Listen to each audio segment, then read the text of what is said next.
ça part! On est mercredi et c'est le recatch. Oui, c'est le recatch. Oui, c'est le recatch.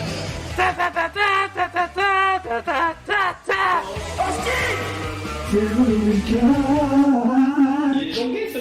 Bonsoir les amis, comment ça va? Est-ce que Antoine, tu es content que cette musique revienne? Oh ben oui, enfin, mon Dieu, on l'avait perdu la semaine dernière, là je suis heureux, parle-moi d'un recatch qui commence bien, oh mon Dieu, la vie est belle. Je me suis fait engueuler la semaine dernière parce que je l'avais enlevé parce que j'en avais marre, et je me suis fait engueuler, donc j'ai dû la remettre, j'avais le fusil sur... attends, j'étais pas bien, générique de retour, voilà, générique de retour parce que j'avais pas d'autre idée à part mettre ça. Faut éviter de spoil NXT, please. Ça va être compliqué, Salut Smooth, comment ça va? Bienvenue, merci pour le follow. Avec Antoine, il y a Antoine, et il y a également Jugurtha. Salut à tous les amis. Jugurtha qui revient... Est-ce qu'on peut expliquer pourquoi t'as pas ta cam? Oui, je te laisse pour expliquer ma ça, 5 subs. Si on atteint le sub goal de 5 subs, vous allez savoir pourquoi Jugurtha a perdu sa cam. Ok, donc, 5 subs pendant ce live, et voilà, 5 subs, et vous aurez la raison très très drôle. Directement pour de l'argent, let's go. Je m'auto-banne, Antoine est là, mais Antoine est tout le temps là le mercredi, tout le temps là. Jamais absent. Aujourd'hui les amis, on va parler de catch comme d'habitude. Il y a pas mal de petits sujets assez intéressants pour aujourd'hui. Il y a Jimmy Uso qui s'est fait arrêter. Bon ça, Osef un peu, toi, c'est sa vie privée. Mais ce qui nous intéresse là, c'est les conséquences qu'il peut y avoir avec son run à la WWE, donc on va pouvoir en parler. Le retour de Zelina Vega lors de SmackDown vendredi dernier, et il y a eu un petit top 50 des plus grandes équipes de la WWE qui a fait beaucoup parler, donc on en parlera également pendant ce live. Et évidemment, il y aura d'autres choses, d'autres sujets aujourd'hui. Mais Antoine, un catcheur dont le nom commence par un D. Un D, Dean Malenko. Oh. Bravo. Il y avait Daniel Bryan aussi. Plus, mais Dean Malenko, ok, pas mal.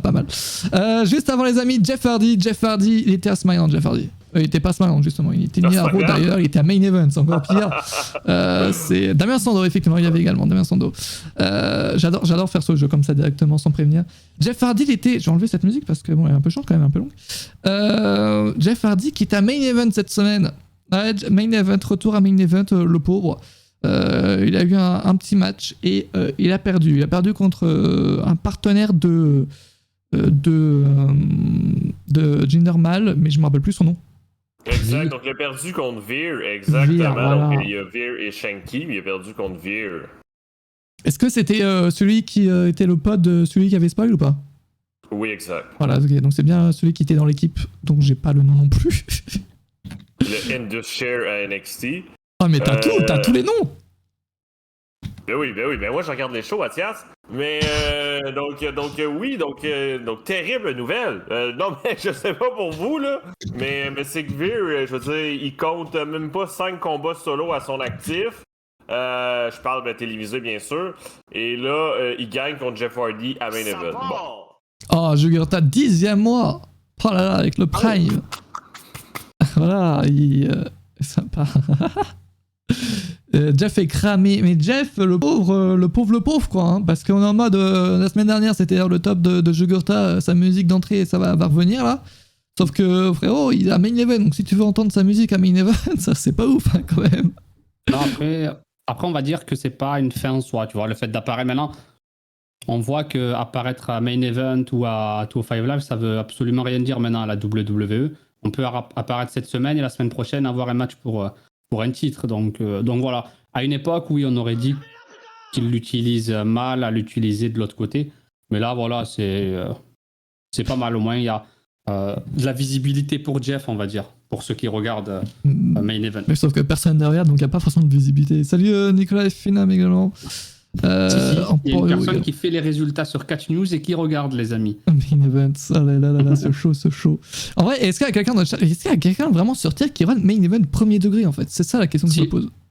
Non, moi ça m'arrive de regarder, personnellement. Premier degré, tu run Main Event? Non, Ouais. non, mais comment tu sais, ben, Jugurta? Parce que je veux dire, on se tape déjà Monday Night Raw. Ouais, ça c'est Main vrai. Event, c'est 2 matchs Et il aime accompagnés souffrir, lui. de replay de Raw. Donc, Mais après, je pose la Antoine a question. raison.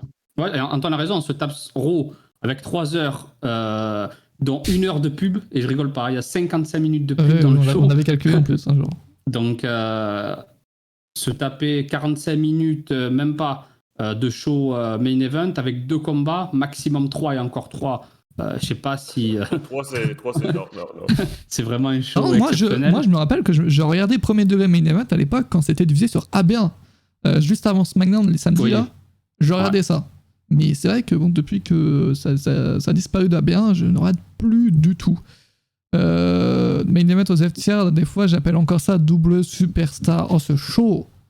Pourquoi il avait disparu ce show d'ailleurs? Ben, il avait simplement disparu. Je sais pas quoi dire d'autre, là. Je veux Ouais, dire, il a il l'avait simplement coupé parce que c'était enregistré avant SmackDown, puis s'en était débarrassé. Aïe, aïe, aïe. Bon, bref, mauvaise nouvelle comme pour Jeff Hardy. Après, apparaître à Main Event, ça veut pas dire que tu seras pas à Raw le lendemain. Enfin, la semaine suivante, je veux dire. Donc on verra bien ce que ça va donner avec Jeff Hardy. Peut-être qu'ils attendent le retour des fans pour le pusher. Mais bon. J'ai pas forcément envie de le... En fait, Jeff Hardy, c'est vraiment le catcheur. J'ai pas envie de le voir à Main Event perdre, mais j'ai pas envie de le voir gagner à Raw non plus, tu vois.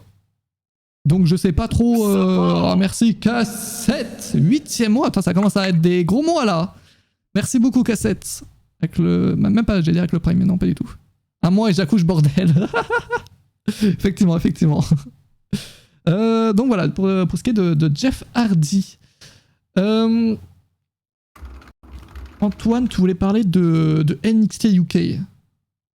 Oui, en fait, il faut bien que quelqu'un en parle, puis il faut que le Canadien le fasse. Donc, NXT UK, cette semaine, était un grand show pour la France. Donc, j'espère que tout le monde dans le chat, vous l'avez regardé. J'espère que Mathias et Jugurta, vous l'avez regardé. Bien sûr, je l'ai vu. Pour être franc, c'était le plus grand show de catch pour les Français de l'ère moderne. On va pas se le cacher. Je veux dire, deux catchers pendant un show WWE. Premièrement, c'est du jamais vu de l'histoire. Puis deuxièmement, par défaut, c'est le plus grand de l'ère moderne parce que vous avez 2 catchers qui étaient là, qu'on les aime ou qu'on les aime pas. En plus, Antoine, oui. C'est l'un des shows les plus discutés en France. Avec l'apparition des 2 catcheuses françaises, comme tu l'as dit. Ben c'est sûr, donc justement, il y a eu la championne Meiko Satomura qui s'est présentée sur le ring, la nouvelle championne de NXT UK, qui a dit qu'elle était heureuse d'être là, que c'était sa maison, etc. Elle a été confrontée par Nina Samuel, et Nina Samuel qui voulait la challenger pour le titre, mais Amal, la catcheuse française, s'est pointée. Elle l'a tabassé et c'est là qu'elle a challengé la championne Satomura pour un match simple.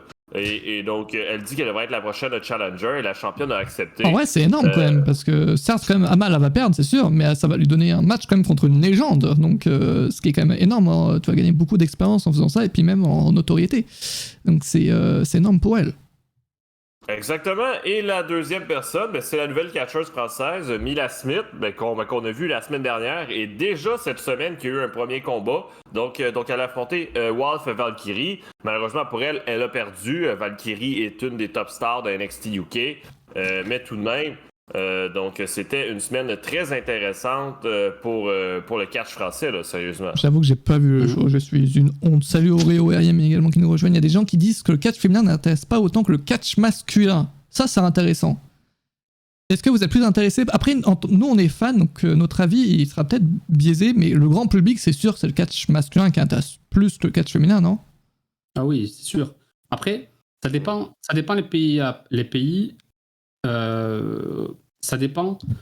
Par exemple, au Japon, vous avez des fédérations 100% féminines, un peu comme la Tokyo Joshi Pro Wrestling ou la Stardom, qui ont autant de fans, on va dire, que quand même la NJPW ou d'autres fédérations comme la DDT, la NOH autour. Alors que aux États-Unis, il n'y en a pas tant que ça. On connaît la Chimère. Qui a ramené énormément de catcheuses dans les grosses fédérations. Donc voilà, mais c'est vrai que, comme tu l'as dit, le grand public préfère les combats masculins. Et si tu regardes il y a des années les matchs féminins, c'était juste quelque chose. Voilà, un entracte pour aller chercher un peu des boissons, du popcorn, quelques trucs à manger, rigoler un peu, tu vois. C'était surtout ça le catch féminin vu par beaucoup de fans. Voilà, la pause pipi, comme dit Nicolas. Mais là, je finis juste ça à NXT, quand même pour Amal, la visibilité c'est exceptionnel. Déjà, juste se retrouver avec Meiko Satomura, qui est une légende en Asie et même aux États-Unis, connu par énormément de connaisseurs de catch. Et après la promo de Amal qui cite un rappeur. Ça, par contre, genre, ça se discute, mais t'as une légende en face de toi, genre, peut-être travaille ton texte, non? Genre, je veux dire, elle a pas passé beaucoup de temps à écrire son texte, quoi. C'est assez dommage pour le coup, je trouve. Ah oui, c'est sûr, parce que cette phrase-là, si vous regardez les réseaux sociaux, elle la répète. Oui, voilà, c'est quelque chose qu'elle aurait pu sortir dans un show indépendant ou un live event, tu vois. Ouais, ça c'est vrai. Après, bon, moi j'écoute, tu vois, du rap, un peu toutes les musiques. C'est même pas question qu'elle sorte une phrase de rap. Voilà, c'est ça. Moi aussi, pareil, hein, je pense comme toi. Elle aurait pu travailler tout ça. En fait, ce qu'elle se dit, elle est à NXT, c'est la seule française. Elle va sortir une phrase en français. Elle peut sortir même, je vais acheter une baguette, tu vois, ou une chocolatine. La semaine prochaine, elle va venir avec une baguette, je te jure. C'est ça, elle va dire ça. Comme les personnes qui sont là-bas ne comprennent absolument rien au français, ils vont dire « Ah putain, c'est cool ». Donc c'est juste par rapport à ça. Voilà, juste le petit bémol, voilà, c'est cette phrase-là qui, pour moi, voilà, j'avais pas... Elle aurait pu travailler son texte, quoi. Ça aurait été plus cool. Qu'est-ce que je voulais dire? Je me rappelle plus. Ah si, est-ce que vous pouvez me citer une catcheuse qui a fait le tour du monde pour le grand public? C'est compliqué, ça. Genre une The Rock féminine, quoi. Ben non, mais par défaut, toutes les catcheuses à WWE? Ah non, tu vas pas me dire Dana Brooke, elle a fait parler le mainstream. Hein. Même à l'époque? Ah non, attends, non, mais je parle, non, je pensais que c'est pas elle qui a fait le tour du monde physiquement. Non, mais je veux dire une énorme star à travers le monde. La plus grosse star WWE féminine à travers le monde. L'histoire? Ouais. C'est à Jacques on peut dire qu'il y a Trish Stratus, quand même. Stratus? Ouais, Stratus, Lita... Ronda Rousey, oui. Après, Ronda Rousey ne sort pas du catch, mais oui. Ouais, mais c'est ça le problème avec Ronda Rousey. Moi aussi, c'est ça que j'allais dire, mais c'est ça le problème. Vu qu'elle vient d'ailleurs, elle a profité de son boost d'ailleurs, mais bon. Mais ouais, en fait, c'est ça, oui. Elle s'est fait connaître ailleurs que dans le catch, quoi. Ouais, donc, à la base, elle est connue à l'UFC, plus connue à l'UFC, même pour les personnes lambda. Sinon, Brock Lesnar, par exemple, lui, oui, il s'est fait connaître, tu vois, à la WWE pour les masculins. Et ensuite, il a explosé à l'UFC, alors que Ronda, c'était vraiment le contraire, connu à l'UFC. Ensuite, à la WWE, où c'était pas mal. Non, Buggs, en fait... Ce débat, Jugurta, il dit chocolatine au lieu de pain au chocolat. Non, moi, je dis pain au chocolat. Oui, mais je t'ai entendu dire pain au chocolat, non? Ouais, mais comme je l'ai dit après, voilà, je me fais attaquer, c'est pour ça. ça y est, il est visé. Nous, on dit pain au chocolat, je suis d'accord avec Buggs. On dit pain au chocolat. Tu dis quoi, toi, Antoine? On dit quoi au Canada? Vous êtes l'enfer avec cette question de merde. Ici, Au Canada, on dit tranche de pain et à l'intérieur, il y a du chocolat. Voilà. Non, on dit chocolatine. Chocolatine? Ouais. C'est pour ça, en fait, j'ai dit chocolatine, les amis. Parce que je deviens Canadien petit à petit. Ouais. Donc voilà, on dit chocolatine. Voilà, je suis Canadien. Vive le Québec libre. Putain de merde. Bon, bah voilà. Ça dit chocolatine au Canada. Aïe. Parlons de Jimmy Uso, les amis. On l'a appris hier, il s'est fait arrêter le lundi soir. Lundi soir pendant Raw. Hein. Donc voilà, il y en a qui étaient en train de catcher. Lui, il était en train de. Il a pas supporté. Il a dû boire quelques coups là pour supporter Raw là. Voilà, il a regardé. Perso, moi je l'excuse. Si il est devant le juge et il lui dit je regardais Raw, je pense que il va ressortir libre. Il n'a pas besoin de purger sa peine. je pense l'excuse c'est ça à sortir. Il faut la sortir cette excuse. Mais voilà, il faut vraiment qu'il ait une bonne défense et qu'il dise qu'il a regardé Raw. Voilà. Bon, bref, il s'est fait arrêter donc pour conduite en état d'ivresse. Il avait avoué d'avoir bu quelques bières avant de prendre le volant. Mais ceci étant dit, ça, c'est sa vie privée. Bon, voilà, c'est sa vie, ça engage que lui. Maintenant, nous, ce qui nous intéresse, c'est le fait qu'il soit employé de la WWE. Et donc, comment la WWE va réagir suite à cela. Amparo, c'est pas du tout sa première fois, c'est étonnant qu'il soit encore à WWE. Faut le virer, dangereux ce mec. La dernière fois qu'il a eu vice de procédure ou truc du genre, il a rien eu. Du coup, il abuse encore plus. À votre avis, Antoine, est-ce que la WWE va prendre une décision, quelque chose, pour Jimmy Uso? Ouais, ben si on monte à la dernière fois, là, OK? Donc la dernière fois, quand il s'était fait accuser, puis il y a eu un procès devant le juge, il avait été exclu des écrans jusqu'à temps que le procès ait lieu. Je sais pas si vous en rappelez. Donc par défaut, oui, il avait été pénalisé, puis il a été ramené à la seconde qui a été acquitté parce qu'au final, Reconnu il a non gagné son coupable. procès en étant non coupable. C'est vrai. Donc oui, ça l'a pénalisé parce qu'il a perdu sa place pendant cette période-là. Mais là, présentement, il n'y a pas de charges qui sont menées contre lui, mais directement pour l'instant. Donc théoriquement, s'il manque du temps, c'est parce que c'est une décision des officiels WWE et non parce qu'ils ont peur qu'ils finissent en prison. Mais là, le problème, c'est que ça fait quand même 3 fois. La WWE est un show PG. Puis ça l'envoie une très mauvaise image. Là. Je veux dire, Vince McMahon, on le connaît, c'est clair et net qu'il déteste que ses catcheurs finissent sur le web parce qu'ils sont fait arrêter pour alcool au volant, ce qui est une infraction très grave quand même aux yeux du public. Là. Bah ouais, c'est ça. John Cena voit l'avenir sur les Uso. C'est vrai que John Cena avait sorti une punchline, la vidéo est ressortie sur les réseaux sociaux, c'est du coup depuis hier. Toi, à ton avis, Jugurta, est-ce que la WWE va prendre une décision là? Ouais, je pense qu'ils vont l'aider, ils vont lui dire de se désintoxiquer, de travailler un peu tout ça. Ils vont peut-être mettre, comme l'a dit Antoine, la première fois lorsqu'ils l'ont fait, ça c'était pour le jugement. Donc là, il va repasser en jugement. Je pense qu'il sera écarté des écrans tant que le jugement ne sera pas passé. Après, en fonction de la peine prononcée et en fonction de tout ça, je pense que la WWE se prononcera. Pour moi, je pense que la WWE ne va pas le virer. Ce n'était pas de la consommation de drogue ou quelque chose comme ça. Ouais. Donc c'est certes, voilà, conduite sous en état d'ivresse. Donc voilà, ça peut être plus ou moins grave par rapport à la gravité. Il aurait pu écraser quelqu'un. À partir du moment où on a bu ou on a consommé quelque chose, on ne répond plus de nous-mêmes, donc ça peut être très très très dangereux.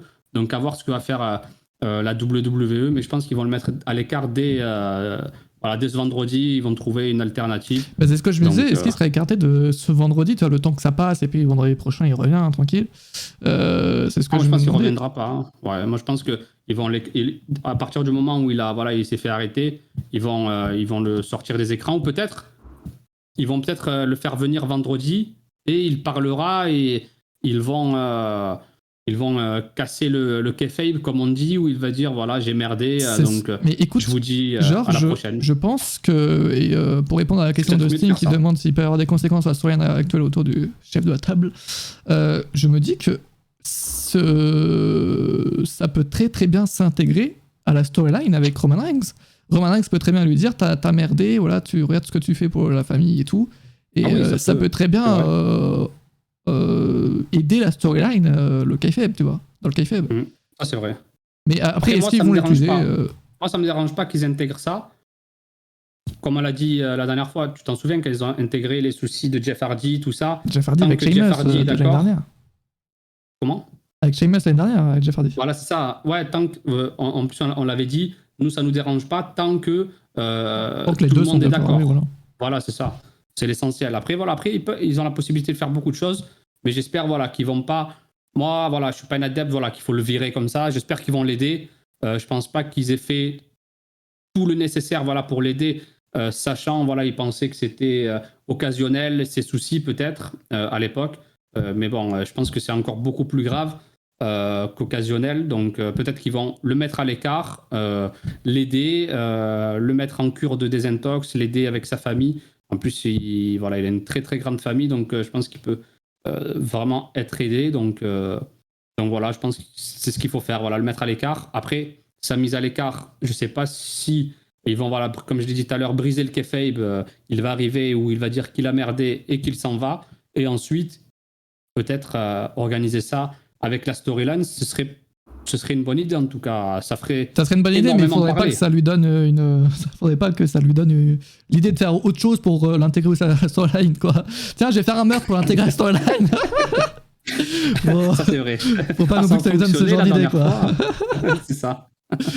C'est plus le Jimmy Uso qui a ce genre de problème que Jay, j'ai l'impression. Antoine, est-ce que Jay Uso a déjà eu ce problème ou pas, toi? Est-ce que tu te rappelles? Non, mais en tout cas, il s'est pas fait arrêter. Puis quand il s'est fait arrêter, là, je veux dire, une fois, Naomi était là, puis elle l'avait supporté là-dedans, mais son frère aussi l'avait supporté là-dedans. Non, mais là, le chat. Donc oui, c'est clair qu'il a besoin d'aide, mais notre ami Jimmy Uso, là, donc il va falloir qu'il reçoive l'aide qu'il faut, là, parce que c'est sûr qu'il a conduit d'autres fois sans être arrêté, malheureusement. Oui, c'est ça, c'est que s'il a été surpris 3 fois, c'est qu'il y a eu d'autres tentatives également, quoi. Parce que souvent, quand on se fait attraper 2-3 fois, c'est que on est passé dans les mailles du filet une bonne 50aine de fois avant. Donc voilà, j'espère vraiment qu'il va être aidé. Et on lui souhaite un prompt rétablissement et voilà. Je connaissais pas la news concernant Jamie, mais pourtant il paraît en forme selon à SmackDown. C'est arrivé dans lundi soir, donc après SmackDown.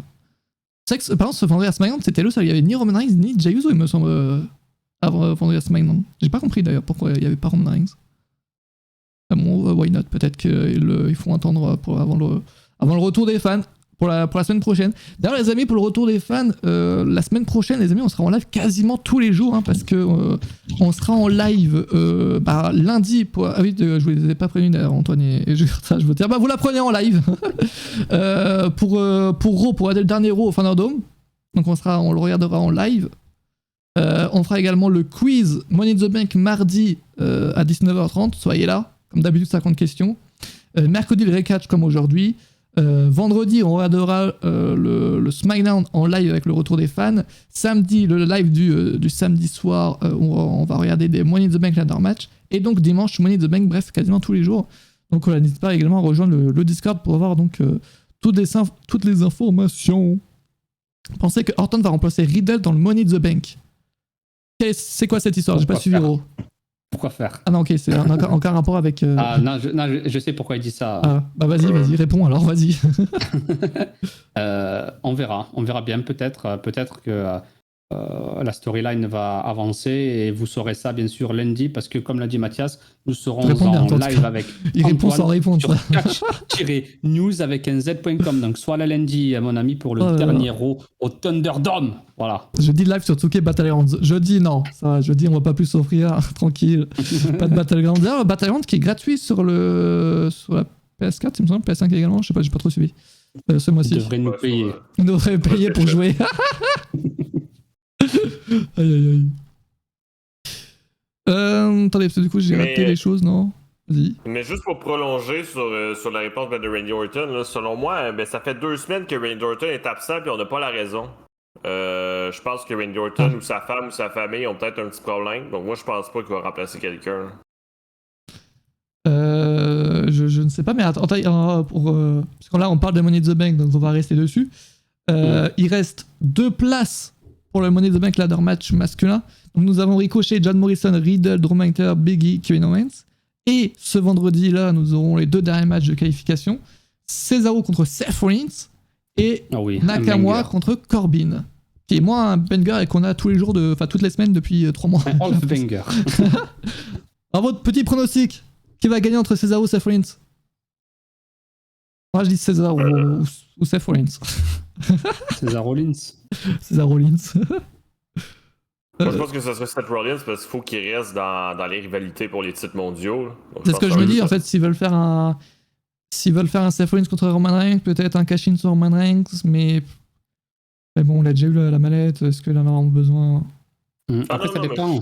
Non, mais je dis pas qu'il va la gagner, là, mais je dis que je pense qu'il a besoin d'être dans le Ok. match. Après, voilà, ça dépend ce qu'ils veulent faire. C'est vrai qu'il y a le Edge Roman Reigns qui va avoir lieu à Money in the Bank. Et si Seth Rollins gagnait cette mallette et l'encaissait le soir même face à Edge et Roman Reigns, ça pourrait redistribuer les cartes. Et après, on a aussi donc Cesaro qui était encore un peu en rivalité avec Seth Rollins, rivalité voilà, qui continue avec un match de qualification ce vendredi. Les possibilités sont grandes, mais c'est vrai que avoir Rollins en vainqueur d'un Money in the Bank, ça redonnerait du prestige à ce Money in the Bank, et j'adore ce personnage de Seth Rollins qui peu à peu monte, et moi je l'adore lors de ses promos lors de SmackDown avec Sonya Deville et Adam Pearce, où il est énervé de ne pas être intégré au match de championnat, et d'un coup il rigole. Voilà, en fait il a limite J'adore, moi, 2-3 Seth personnalités. J'adore. Ouais, Seth Rollins, j'adore aussi. Vraiment, il est en train de se construire un personnage petit à petit. Autant en 2020, j'étais un peu saoulé par Seth Rollins, mais avec la rivalité avec Mysterio qui a duré 20 ans, là. Mais là, j'adore. Il s'éloigne, il fait d'autres trucs, et c'est très cool ce qu'il fait à SmackDown. Et justement, fait qu'il n'ait pas, je termine juste, le fait qu'il n'y ait pas son match contre Roman Reigns à Money in the Bank me donne envie de dire également donc, Seth Rollins en vainqueur. Et du coup, Cesaro quelle suite, je ne sais pas. Parce que moi, Cesaro, il y a 2 mois, je le voyais vainqueur à Money in the Bank. Donc, ouais. Mais après, et si Seth Rollins était le nouvel opportuniste, le nouveau Edge, c'est ça, le nouveau, la personne voilà, qui saisit les opportunités. Vraiment, pour moi, celui qui serait vraiment le successeur d'Edge dans le sens où il serait un ultimate opportuniste, ce serait Seth Rollins. Et on parle souvent d'un Jericho qui se réinvente, mais si vous regardez toute la carrière de Seth Rollins, à chaque fois, il réinvente ses personnages. Et vraiment, Seth Rollins, je pense que ça va être son année aussi, à lui aussi, cette année. On parle de Roman Reigns, mais il y a aussi Seth Rollins. C'est vrai qu'il y a une bonne année, Seth Rollins, je trouve, pour le moment. Une bonne année avec son retour au Royal Rumble et son match contre Cesaro à WrestleMania. Et tout le reste, moi, j'aime bien. Après, c'est vrai que pour l'instant, il va pas chercher de titres, quoi. C'est vrai. On verra bien. C'est vrai que Rollins, oui, il a déjà été opportuniste avec son premier catch. Ah oui, opportuniste. Vous imaginez Seth Rollins contre Edge. Ah oui, ce serait un match de rêve, ça c'est sûr. Voilà, un banger, comme on dit, dans le jargon catchesque. mais voilà, ce serait magnifique. Mais en tout cas, moi, j'ai toujours été fan de Seth Rollins, mais j'ai jamais été un adorateur de Seth Rollins. Mais depuis que je le vois essayer ces nouvelles gimmicks, vraiment, même là, avec à SmackDown, j'adore. En tout cas, vraiment, c'est l'un des catcheurs que j'apprécie énormément à la WWE, en plus de Roman Reigns, voilà, qui avec son rôle de heel, mais voilà, Rollins, pas mal du tout. Et je serai pour une victoire de Rollins ce vendredi. Contre qui Antonio Cesaro, Claudio Castagnoli, qui ne sera pas détenteur de la mallette. S'il y a des fans de Reigns, dites-moi s'il vous plaît, qu'est-ce que vous lui trouvez? Demande Liam. À qui? Fan de Reigns, qu'est-ce que vous lui trouvez? Son personnage est incroyable. Ah oui, son personnage est vraiment incroyable. Après moi, comme je te l'ai dit, voilà, j'ai jamais été ni un fan, ni quelqu'un qui déteste Roman Reigns. Mais ce qu'il produit à SmackDown, il a c'était Universe 4 qui l'avait dit sur un de ses tweets, il n'a même plus besoin d'ouvrir la bouche, qu'on sent déjà une présence, que ce soit dans le regard, une prestance dans sa manière d'être. Vraiment, c'est exceptionnel. On va dire, c'est à ça que l'on reconnaît, qu'on différencie une vraie superstar d'un catcheur lambda. Juste durant son entrée, la manière de monter sur un ring, la manière de se regarder, de se comporter. Mais bien sûr, on verra ça lors du retour des fans. Ce sera vraiment le vrai révélateur, ce sera le retour des fans, parce que c'est bien beau de se pavaner avec une foule vide, un stade vide, mais ça va être autre chose lors du retour des fans, mais je suis sûr qu'il réussira à passer le test, Roman Reigns. Oh là, mais il explique très bien quand même. J'ai pas besoin de passer derrière Jugurta, il dit tout. Ton pronostic, Antoine, pour du coup le Cesaro Rollins? Comme je l'ai dit tantôt, Seth Rollins. Seth Rollins, et bah ok, j'ai oublié. Excuse-moi, bah j'aurais aussi dire Seth Rollins également. Même si quand même, j'ai bien envie de dire Cesaro, mais. Mais bon, Seth Rollins, je pense qu'il va bien être dans ce match. Et le Nakamura contre Corbin? J'en ai aucune idée, perso. J'ai envie de voir ni l'un ni l'autre dans ce match. Autant Cesaro Rollins, j'ai envie de voir les deux, mais là, celui-là, aucun. La logique, elle veut que ce soit Nakamura. Tu sais pourquoi? Parce que Corbin, avec son nouveau personnage, Ouais. en plus, vous en avez parlé avec ce nouveau nom, malgré les défaites, il va falloir qu'il soit heureux. Donc c'est pour ça que ça va être le Happy Corbin, malgré la défaite, malgré la déchéance, malgré toutes ces épreuves, il va falloir qu'il sourie. Et voilà. Sourire donc, à la Nakamura. vie. C'est Nakamura. ça. Et bah, let's go Nakamura également aussi, alors. Je te suis. Et Antoine? Non, mais moi aussi, je m'en fous un peu, là, mais je pense que Nakamura va le gagner. Allez, on part sur Nakamura, on part sur les mêmes noms. Je meurs de rire si Cesaro et Corbin gagnent. Corbin me fait de la peine, mais par contre, ils réussissent trop bien, par contre. Hein. Leur but, c'est leur but qu'on ait de la peine pour Corbin, et ils réussissent trop bien. C'est vrai. T'imagines, il devient le plus grand face de la WWE. Mais mec, après avoir été l'un des meilleurs heels ces derniers mois, voire même ces dernières années, ou peut-être, ouais, non, ouais, ces derniers mois, on va dire, ça va devenir l'un des plus grands faces, ça me fume. Il est trop bien, Corbin, trop bien. Et j'espère qu'il va réussir. Pour l'instant, c'est bien parti, on verra pour le retour des fans si ça prend bien. Mais à partir de quel moment ils ont dû décider de faire une sorte de storyline comme celle-là? C'est en voyant que beaucoup de fans appréciaient Corbin malgré le fait que ce soit un heel sur les réseaux sociaux, parce que sur Instagram il partage souvent, voilà, il fait souvent des barbecues, il partage des photos avec ses animaux, tout ça, il profite un peu de la vie. Ça a transformé en fait certaines fans de la détestation à l'apprécier en fait. Ah putain, en fait Corbin c'est une super personne en dehors et tout, donc voilà, le fait qu'il y ait les réseaux sociaux maintenant, ça peut transformer la vie de quelqu'un sur le ring. Donc pour Corbin, peut-être qu'ils vont réussir à le transformer, et peut-être à le transformer en vrai face. Ça serait fou, là, ça ce serait serait fou. exceptionnel. Je la voyais pas du tout en babyface. Hein. Corbin babyface, ça va avoir flou, clairement. Là, Corbin, mais t'adores Corbin depuis combien de temps? Est-ce que c'est depuis genre qu'il a sa couronne ou avant même? Un heel? Ouais.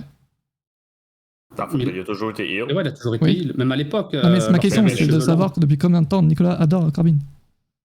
C'est justement pour savoir si ça vient du personnage du roi ou depuis juste toujours, quoi. Ou bien avant, d'accord, ok. Les amis, on parlait justement de Seth Rollins, on va rester sur lui. Quelle est sa meilleure année d'après vous? À Baron Corbin? Non, ouais, écoute. Je viens de voir l'image, j'ai eu peur. Quelle meilleure année de King Corbin, les amis. Meilleure année pour Seth Rollins. L'année 2015, elle est pas mal. Hein. Celui qui dit 2012, bon, il va pas bien. 2020, pas mal, mais sans fan, donc bizarre. Sa blessure, c'était entre 2016 et 2015, c'est ça? 2015-2016. Il fait son retour avec Extreme Rules 2016, il me semble. Ouais, c'est ça, je reconnais le truc parce que c'est Redesign, Rebuild, tu vois, le nouveau t-shirt. La meilleure année du coup de Seth Rollins, je sais pas. En fait, genre, il y a très peu d'années mauvaises de Seth Rollins, hein, c'est incroyable. 2012, bon, on passe, c'est NXT début dans le main roster fin d'année. Mais 2013, c'était exceptionnel. Pour ceux qui veulent se replonger sur The Shield, mais c'est ça. Tu regardes la personne qui se démarque à chaque fois, c'est Seth Rollins. À chaque fois qu'il arrivait, déjà juste le fait qu'il arrive en descendant les escaliers de l'arène, il fait sa petite roulade, il rentre sur le ring, vraiment, c'est lui qui se démarquait à chaque fois, même lorsque il y avait le Shield, après il y avait la trahison, tu vois, 2014, il était avec l'autorité, c'est ça? Ouais. Mais c'est ça qui est fou, parce que genre, à chaque année, comme tu as dit tout à l'heure, il se réinvente. 2013 le Shield, ensuite t'as donc l'autorité, ensuite t'as la mallette, ensuite avec le titre intercontinental, il a fait pas mal de bons matchs, un très bon run en tant que champion intercontinental, et en même temps t'avais un Corbin qui était absent, un Corbin. Wow, j'ai mélangé Lesnar et Corbin, allô. Antoine, qu'en penses-tu? Mélanger Lesnar et Corbin. En même temps, t'avais un Lesnar qui était absent, donc Corbin, putain, mais je mets tout Corbin partout, genre c'est incroyable. Seth Rollins avec un champion intercontinental qui était vraiment pas mal à ce moment-là. Champion universel, bon, Soren en tant que champion universel, j'ai pas de grands souvenirs, donc je m'en rappelle plus trop. Et ensuite 2020 avec son nouveau perso et tout, enfin bref, il se réinvente à chaque fois. C'est vrai. Et en plus, ce qui est bien, c'est que voilà, tu te souviens à chaque fois d'un moment précis de ces années-là. C'est ce qui est bien. Il y a des catcheurs, tu essaies de te souvenir de ce qu'ils ont fait, tu n'arrives pas à t'en souvenir. Mais Rollins, chaque année, tu arrives à te rappeler d'un moment qui le définit. Et ça, c'est fort. Ça, c'est fort. C'est fou, c'est fou. Donc, pour répondre à la question, moi, je vais dire l'année que j'ai préférée pour Seth Rollins, on va dire tous avec la mallette 2014 ou 2015. On va dire 2015, il y a aussi des bons matchs. SummerSlam 2015 où il affronte John Cena notamment, je crois. Si j'ai pas de bêtises, c'est bien cette année-là. Il y a eu de bons matchs en 2015, mais bon, chaque année il y a eu des bons matchs, on va pas se mentir. On va dire 2015 avec la mallette, allez. Je vais dire sur 2015. Antoine. Moi malheureusement, cette Rollins m'a jamais excité, donc... Oh là là là là, en même temps, c'est l'inconnu qui est excitant, on s'en rappelle bien. Oui, non, mais je pense que c'est parce qu'à SummerSlam 2019, Seth Rollins bat un certain Brock Lesnar. Mais même à WrestleMania, non? Aussi, mais même à SummerSlam, il le bat à SummerSlam. Il le bat 2 fois en 2019. Aïe aïe aïe. Il n'y a pas Rollins qui a battu Lesnar, vous avez dit la même chose en même temps. Et du coup, toi, Jugurtal, ton année préférée? Ouais, mon année préférée, on va dire quand même le Shield. Voilà, j'ai adoré sa période Shield, mais la période aussi Rebuild, où il revient de blessure au genou. Donc voilà, je vais dire, j'hésite entre 2013 et 2016. Et sinon, que parler de 2021 ? 2021, je pense qu'elle va surpasser toutes ces autres années. En tout cas, je l'espère. J'espère aussi, on verra bien. Après, je le vois mal aller chercher le titre universel. Hein. Donc, mais bon, on verra bien. Après, là où il pourrait jouer sur... déjà, donner la mallette à Rollins, ce serait quand même exceptionnel. Et surtout, faire revenir cette culture où à n'importe quel moment, on peut encaisser cette mallette, redonner du prestige à cette mallette. Le dernier vainqueur, c'était Otis, tu t'en souviens? Otis. Otis, et ensuite il va la perdre contre Miz qui va ensuite l'encaisser. Donc voilà, c'était vraiment chaotique l'année dernière. Donc là, donner à Rollins, c'est donner à une personne. Mais c'était chaotique pour le masculin et le féminin, je trouve. Oui, après le féminin, c'était... C'est différent, mais bon, la mallette, elle servait à rien, quoi. C'est ça. Le féminin, voilà, c'était pas ouf non plus. Mais c'était le féminin dès le lendemain à Raw avec Becky Lynch qui annonce, c'est ça, hein, Becky Lynch c'est ça. Annonce, ce moment était beau, mais il n'y a pas eu de run avec la mallette, quoi. Ça qui est dommage. Donc voilà, il n'y a pas eu de run, mais d'un côté, comme le moment était magnifique, on peut le classer dans des moments assez inoubliables, surtout que ça fait partie des meilleurs moments et des plus beaux moments pour beaucoup, l'annonce de Becky Lynch de sa grossesse. Donc voilà, c'était pas mal. Et donner le titre à Asuka, c'était pas mal aussi. Mais pour Otis, c'était vraiment la cata, tu vois. Vraiment, là... ça serait pas le pire, par hasard? Je sais pas si tu as une visu avec tous ceux qui ont gagné les mallettes. J'ai pas ça sous les yeux.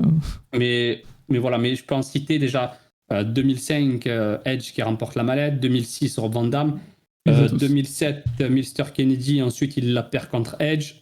Attends, tu vas tous les avoir là? Pas tous, mais... vas-y, continue, vas-y, on va voir si tu y arrives. J'en étais à 2007, donc c'était Mr. Kennedy. 2008, c'est pas Jack Swagger, 2008? Non, c'est après. D'accord, 2008. On n'est plus à WWE. Attends, il est plus? Et il le remporte aussi en 2009. Bon, allez, 2009, 2000... CM Punk, ouais, bah 2008, oui. 2009, CM Punk. 2010, c'est Jack Swagger, 2010. Ouais. Comment j'ai pu oublier CM Punk? Il y en a eu 3 en 2010. Ça, c'est Jack Swagger. 2011... Il y en a eu 3. Wow. Ah, c'est vrai. Ah oui, t'as le pay-per-view, mais oui. Et Et en plus, tu sais pourquoi Jack Swagger, c'est où il le remporte. Il le WrestleMania. remporte à WrestleMania, c'est ça. Et après, ils ont organisé le Money in the Bank quelques mois plus tard. Et vous avez un article qui vous parle de la création du Money in the Bank. En plus, j'en avais parlé en 2019. Tu t'en souviens à l'époque? Ouais, mais t'inquiète, je me 2019. rappelle trop, mec, t'inquiète. J'en avais parlé. Et là, vous avez un article. Et du coup, les vainqueurs Donc, moi, Del Rio, sur le chat, ils disent Del Rio. Après, Non. voilà, moi, j'arrête Non, à partir non. de là. Ah ouais, toi, tu tous, mais C'est jusqu'à. pas le Miz? C'est pas le Oui, Miz? ok, oui. Il y a Swagger, Miz et. Est-ce que vous l'avez dans le Swagger. chat en 2010 Miz, il est toujours à la WWE? ou non. On l'a vu au sorcier les dernières fois. C'était pas. Pour on les a adieux de parlé l'Undertaker. Mysterio. C'est Kane? Ouais. Ouais. Kane, Il avait hein. été dit tout à l'heure au début. Ouais, je crois. Ouais, Sting qui l'a dit. Ensuite, il y a eu, je vous l'ai fait, Daniel Bryan, Del Rio, je les ai sous les yeux évidemment. Cena, Ziggler, Sando, Orton, Rollins, Sheamus, Ambrose, Corbin, Carmella, Bliss, Strowman, Bayley, Lesnar. Trop bien son run. Asuka, Otis. Et donc le Miz qui l'emporte après. Ce qui serait fou pour la manette féminine, c'est que Becky arrive pour prendre la place d'une des participantes en la blessant et qu'elle gagne pour qu'elle puisse récupérer sa ceinture. Ça serait beau. Ça serait beau, mais c'est possible. Hein. C'est possible. Sachant que là, pour le féminin, parce que là, on a dit pour le masculin tout à l'heure, mais il reste 2 places encore. Je ne sais pas qui ils vont mettre. T'as Liv Morgan, je ne sais pas pourquoi, elle a été mise puis enlevée. Why not? Je ne sais pas pourquoi. Mais il reste 2 places. Liv Morgan, mais c'est clairement ma storyline. Tu penses? Moi, j'ai vraiment l'impression que c'est vraiment quelque chose qui n'est pas prévu. Hein, comment ils sont, Non, mais justement, un article mais sur Catch News, mais de sa réaction d'après SmackDown, où est-ce qu'elle exprime sa oui, mais ils font genre. Donc c'est clairement storyline pour que ce soit la sous-estimée du match. C'est un peu la Daniel Bryan de l'époque. Donc c'est celle qui se bat contre l'autorité puis qui va finalement avoir sa place. Je pense que c'est clair. Tu penses? Elle se bat un peu contre... comment elle s'appelle Sonya Deville. Elle se bat un peu contre Sonya Deville, contre l'autorité, comme il a dit. Je pense aussi, surtout la vidéo. Et aussi, c'est aussi un peu un moyen de la WWE de voir comment elle peut agir face à l'adversité. Certes, une adversité montée de toutes pièces par la WWE, mais c'est aussi pour voir son caractère et voir comment elle peut s'en sortir sur des promos, comme l'a dit Antoine, une promo d'après-match qui a été diffusée. Donc voilà, peut-être qu'ils ont des plans pour elle, mais ils veulent voir comment elle va se comporter durant ces storylines-là. Et pourquoi pas, ça fait des semaines, voilà, on dit, et surtout elle aussi, elle poste sur Instagram des vidéos où elle s'améliore énormément sur le ring, elle fait beaucoup d'efforts. Donc pourquoi pas avoir une opportunité et de briller lors du Money in the Bank si elle est ajoutée plus tard et avoir des matchs. Donc en tout cas, elle est très plaisante sur le ring et elle s'améliore beaucoup, Liv Morgan. Surtout que pour faire son retour au premier pay-per-view, il y a des fans, l'arène exploserait. Mais par contre, la Buck se tient quelque chose. Hein. Becky qui fait son retour à Money in the Bank et qui l'emporte avec la mallette. Je pense que la foule serait genre incroyable. Ah oui, c'est sûr. On parle de redonner du prestige. Enfin, redonner, même Asuka, Lui redonner lorsqu'elle avait la mallette, hein. il y avait du prestige, tu vois. Moi, je parle que de ça, redonner du prestige à la mallette. Monsieur Prestige. Donc, par rapport à Becky Lynch, voilà, on pourrait dire qu'elle n'a pas besoin de la mallette, elle a juste à se présenter. Ça serait une belle histoire, quand même. Comment? Ça serait quand même une belle histoire qu'elle l'emporte. Ah oui, une très très belle histoire. Comme l'a dit Bugs, qu'elle remporte la mallette et qu'elle arrive avec cette mallette, elle l'utiliserait de manière absolument excellente. Tu imagines deux man qui arrivent avec une mallette en train de se pavaner, de venir sur le ring, ce serait pas mal pendant des semaines et des semaines pour nous sortir des promos excellentes. Donc pourquoi pas, ça serait pas mal. Et tu imagines aussi les fans, retour des fans à Money in the Bank pour un pay-per-view. Et j'ai hâte! Je suis tellement hypé par Money in the Bank. Ma hype elle est de vraiment. 10 sur 10 là pour Money in the Bank, genre no joke. Et SmackDown aussi, ça commence par SmackDown. SmackDown c'est 15, tu vois. 15 sur 10, la hype, et Money in the Bank 10. Je suis tellement hypé par le retour des fans. Et d'ailleurs, la WWE qui fait également le retour des fans cette nuit-là. Ah oui, retour des fans. Je laisse Antoine en parler parce qu'il en parle tellement mieux que moi. Antoine, qu'est-ce qui se passe ce soir? Quelle est la carte exceptionnelle de l'AEW ce soir? ouais, donc en fait, les fans sont de retour depuis longtemps à la AEW, limite presque 9 mois, mais c'est aujourd'hui qu'ils prennent le retour sur la route, le retour en tournée un peu partout aux États-Unis. Et ça commence cette nuit, alors qu'on va être à Miami, mais dans l'amphithéâtre du James L. Knight Center. Et en combat principal, qu'est-ce qui est annoncé? C'est le premier match de Andrade El Idolo contre Matt Sydal, a.k.a. Evan Bourne. Vous avez le preview disponible sur catch-news avec un z.com. Tout ça pour ça. Les manettes féminins sont vraiment pas ouf depuis le début. C'est ce que je pense aussi, Fekdan. Les manettes, il n'y en a aucune qui m'a intéressé pour l'instant.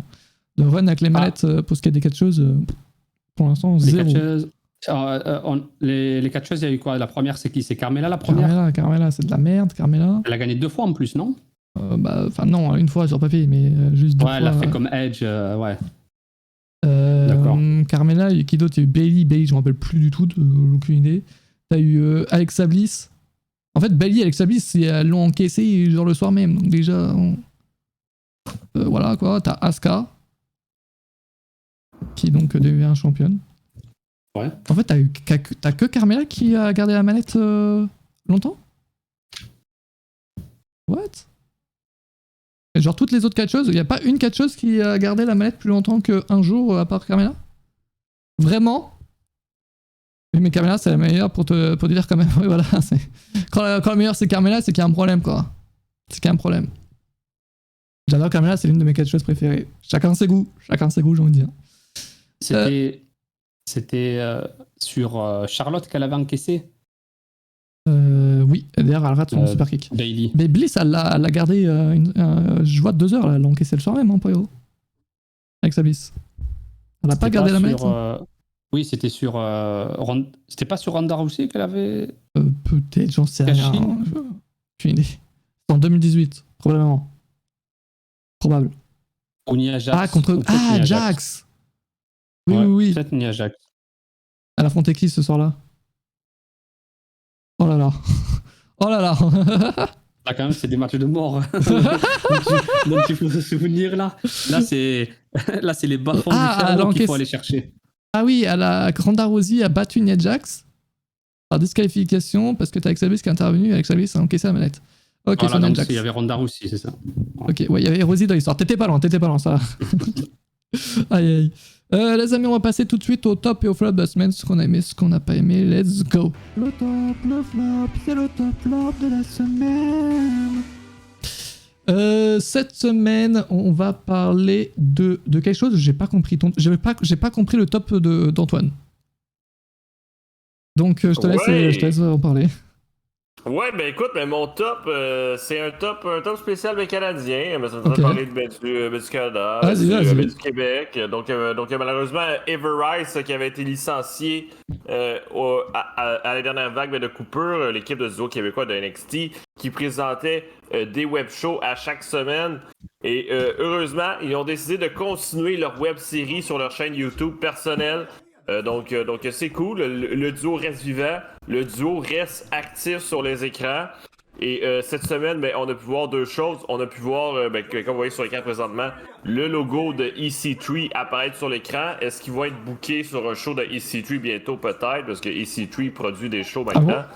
Et aussi, on a aussi comme invité Stu Grayson du Dark Order. Est-ce que c'est Stu Grayson ou John Silver? J'ai un blanc. Excusez. Mais bref, il y avait un catcheur de la AEW invité pendant leur show. Donc ça, c'est cool aussi. Donc ça montre qu'ils sont ouverts à beaucoup de choses, qu'ils sont toujours présents. Donc j'aime ça, c'est bien. Donc j'ai hâte de découvrir la suite, qui va sûrement d'ailleurs retrouver leur ancien nom, 3.0. Donc ça va être à suivre. Ok. Bon, moi qu'ils étaient à tout là, ils ont fait partie des catcheurs envoyés. J'ai pas compris aussi mettre ce top. Non. Ah, maintenant je l'ai compris, maintenant je l'ai compris. Non, mais il était à NXT, arrête de dénigrer mon équipe. Non, mais il était à NXT, mais ils ont fait des matchs à tout Fablaï également. Oui, mais il était dans le roster de NXT, arrête de dénigrer mon équipe, s'il te plaît. Merci. Antoine, on va passer donc du Canada pour revenir aux États-Unis avec l'AEW. Mais je t'entends. Hein? Oui. J'ai dit Antoine. T'as dit Antoine. Okay, ouais, t'as dit Antoine. Mais je vous confonds, vous êtes la même personne maintenant. Oui, bientôt, je vais avoir la citoyenneté canadienne, donc c'est pour ça. Oh là là. Non, moi, mon top, c'est l'AEW qui s'est fait rembourser 100 000 $ par rapport à l'explosion qui n'a pas eu lieu lors du Barbed Wire Deathmatch explosif entre Jon Moxley et Kenny Omega. Pour moi, c'est un top parce que voilà, il n'y en a pas eu de vraie explosion, donc Tony Khan a récupéré Il mérite son son remboursement. argent.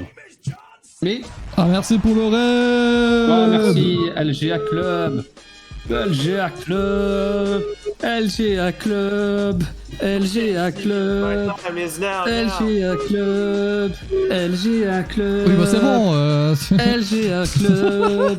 LGA Continue. Club. Non, voilà, salut LGA Club et merci à toi pour le raid.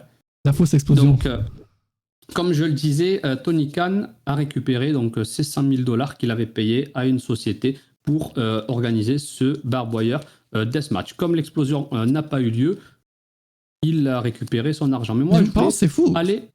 Vas-y, Comment vas-y. Moi, je trouve ça fou de payer une équipe 100 000 $ et de ne pas regarder ce qu'elle prépare en fait.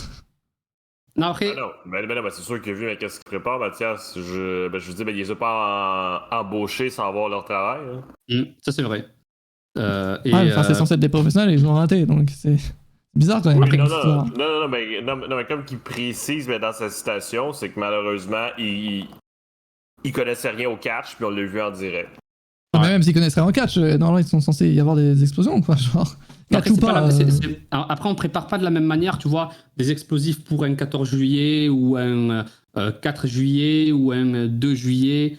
Mais ok, non, mais t'es le président d'une compagnie, ok, tu lâches 100 000 $ et tu ne regardes pas ce qu'ils préparent. Genre, y a pas de test, y a rien. Non, mais Kenny Omega avait aussi déclaré en interview que pendant les tests, tout avait été correct, puis ça l'a planté par le direct. C'est vrai. Ouais, ça, il l'avait dit. Ça, c'est vrai. Et des tests avaient été effectués, tout fonctionnait. Et lors du show, ça n'a pas fonctionné. Mais moi, je voulais aller autre part. Ce qu'a dit Tony Khan, c'est qu'il a dit que la prochaine fois, il laisserait, comme l'a dit Antoine, ça à des professionnels. Et c'est qui les professionnels ? Les professionnels, c'est les professionnels des matchs deathmatch à explosion. Comme qui ? Comme un certain japonais, Atsushi Onita. Atsushi Onita, qui a fait revenir sa fédération de deathmatch et surtout deathmatch qui va se concentrer que sur les matchs à explosion. Le 4 juillet, il y a eu pour l'indépendance, le jour de l'indépendance, donc c'était aux USA, le 4 juillet, il y a eu le show FMW-E, donc explosif, de Atsushi Onita. Atsushi Onita, lors d'une interview, il a aussi dit qu'il aimerait affronter un jour Jon Moxley. Et Jon Moxley, souvenez-vous, il était venu avec l'entrée Wild Thing, qui était le thème d'entrée avec la veste, thème d'entrée de Atsushi Onita. Donc si on rassemble le tout, on pourrait avoir peut-être un jour Atsushi Onita qui s'occuperait d'un deathmatch. Lui vraiment, lors de ces deathmatchs, c'est des vraies explosions qui se produisent. Donc quand Tony Khan dit qu'il laissera des professionnels s'en occuper, il parle peut-être de Atsushi Onita qui viendrait peut-être à l'AEW un jour affronter Jon Moxley. Jon Moxley qui voue un culte à Atsushi Onita, qui a révolutionné les deathmatchs et qui est un fan absolu de Onita. Donc voilà, je voulais parler de tout ça, de deathmatch, un peu voilà, pour les novices. Beaucoup ne connaissent pas Atsushi Onita, donc peut-être un futur deathmatch entre Onita et Jon Moxley sur un ring de la AEW avec une vraie explosion. Et bien sûr, mon top, c'est que Tony Khan ne se laisse pas faire. Quand il se fait arnaquer, il récupère son argent. Donc faites-en de même, les amis. Récupérez votre dû comme fait Tony Khan. Donc voilà. Après, qu'est-ce que je voulais dire ? Ah si, ce genre de matchs doivent quand même être rares. Donc je pense qu'il ne faut pas s'attendre à ce qu'il y ait un autre match comme ça dans les 3 prochaines années, je pense. Si, je pense que peut-être l'année prochaine, il risque d'y en avoir un. Déjà, pour ceux qui regardent la DDT Pro Wrestling, ils ne sont pas des adeptes de ce genre de match, mais au mois d'août, Atsushi Onita fera une apparition. Il y aura 2 rings. Un ring pour lui avec des explosifs et un ring normal. Après, Onita, lui, sa fédération FMW tirer eux. Donc voilà, ce sera que des matchs explosifs. Il y en aura peut-être tous les 2-3 mois, peut-être tous les mois. Mais aux États-Unis, je pense que voilà, comme je l'ai dit tout à l'heure, Onita, il va affronter qui? Il va affronter. Ouais, c'est Atsushi Onita.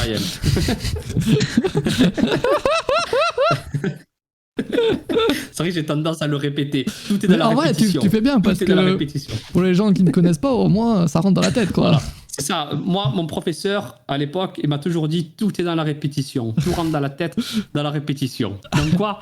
Dans la répétition. Donc comment il s'appelle du coup? La répétition. Ah, Onita. Non, je rigole. Elle était facile celle-là. Donc, Onita, il va affronter John Moxley. Voilà, s'il vient aux États-Unis. Après, Kenny Omega, il a voulu relever un challenge. Il l'a dit lors d'interview, affronter quelqu'un dans un deathmatch, surtout John Moxley, qui vient de la Combat Zone Wrestling. Il en a fait en pagaille des matchs comme celui-là. Donc voilà, Omega, il voulait avoir un challenge en affrontant Moxley. Donc Onita, Moxley, j'espère que ça arrivera dans les mois qui viennent. Donc ça serait pas mal du tout. Bon, en tout cas, pour revenir sur ton top, c'est... Bon, je vais rien dire de surprenant, mais c'est vrai que c'est quand même bien ballot quand même qu'on n'ait pas eu ces explosions qui quand même étaient très très attendues de la part des fans. Enfin, on était en mode que veut-il se passer? Et là on était en mode je me souviens le compte à rebours. Ouais, c'est ça, on était vraiment aussi, on l'a vu en live en plus ce show, tu vois, on était vraiment en mode Et surtout quand tu vois Eddie Kingston qui vend ouais, mais en vrai je pense qu'on aurait fait la même chose. Enfin, je sais pas comment lui l'a vécu, oui, mais lui il regardait pas, pour lui tout s'est bien passé et genre il a fait comme si oui, non. Voilà. Non, mais on en avait parlé pendant 20 ans, là, mais quand on avait dit, mais ça a été super simple avec un producteur, passe le mot, puis dit, ben lève ton cul. Là. Mais tu sais, je veux dire, on en avait parlé, donc il y a eu de multiples erreurs cette soirée-là. Comme aussi le fait que la WWE aurait pu simplement l'assumer directement après le show, puis dire, l'équipe de Pyrotechnie a chié. Ça non plus, il l'a pas fait. Donc, ils ont pris la décision de continuer la storyline, puis de mettre le blâme sur Kenny Omega, parce que c'était Kenny Omega qui avait que ça, c'est dans la story. Hein? Comment ils se sont l'excuse n'était pas si mal que ça, c'est dans le café. Oh non, mais je sais pas que c'est mauvais. Ah mais c'était une question, c'est une question. Donc au niveau de la storyline, il avait dit que c'était la faute de Kenny Omega parce que Kenny Omega avait créé le match. Mais est-ce qu'au final, ça aurait pas été mieux de dire directement en conférence de presse, ben la vraie raison, c'est l'équipe de Pyrotechnie a chié? En conférence de presse, ouais. Tu sais, je pense que ça aurait été intéressant de directement dire la vérité devant les médias en conférence de presse, ok. Mais là, ils l'ont pas fait. Ça a pris 4 mois pour qu'on sache la vérité. Mais au moins, enfin, on la sait. Et justement, on espère que la prochaine fois, que tout soit réglé. Mon top de la semaine, elle a fait son retour vendredi dernier lors de SmackDown, c'est Zelina Vega. Notre grande surprise, on l'attendait pas du tout. Il y avait une petite rumeur qui est sortie une heure avant le show. Mais c'était une belle surprise quand même de la voir. Je suis très content de la voir, mais je trouve ça quand même drôle qu'elle parte. Donc ils sont mariés avec Aleister Black ou pas? Yes. Ils sont mariés, ok.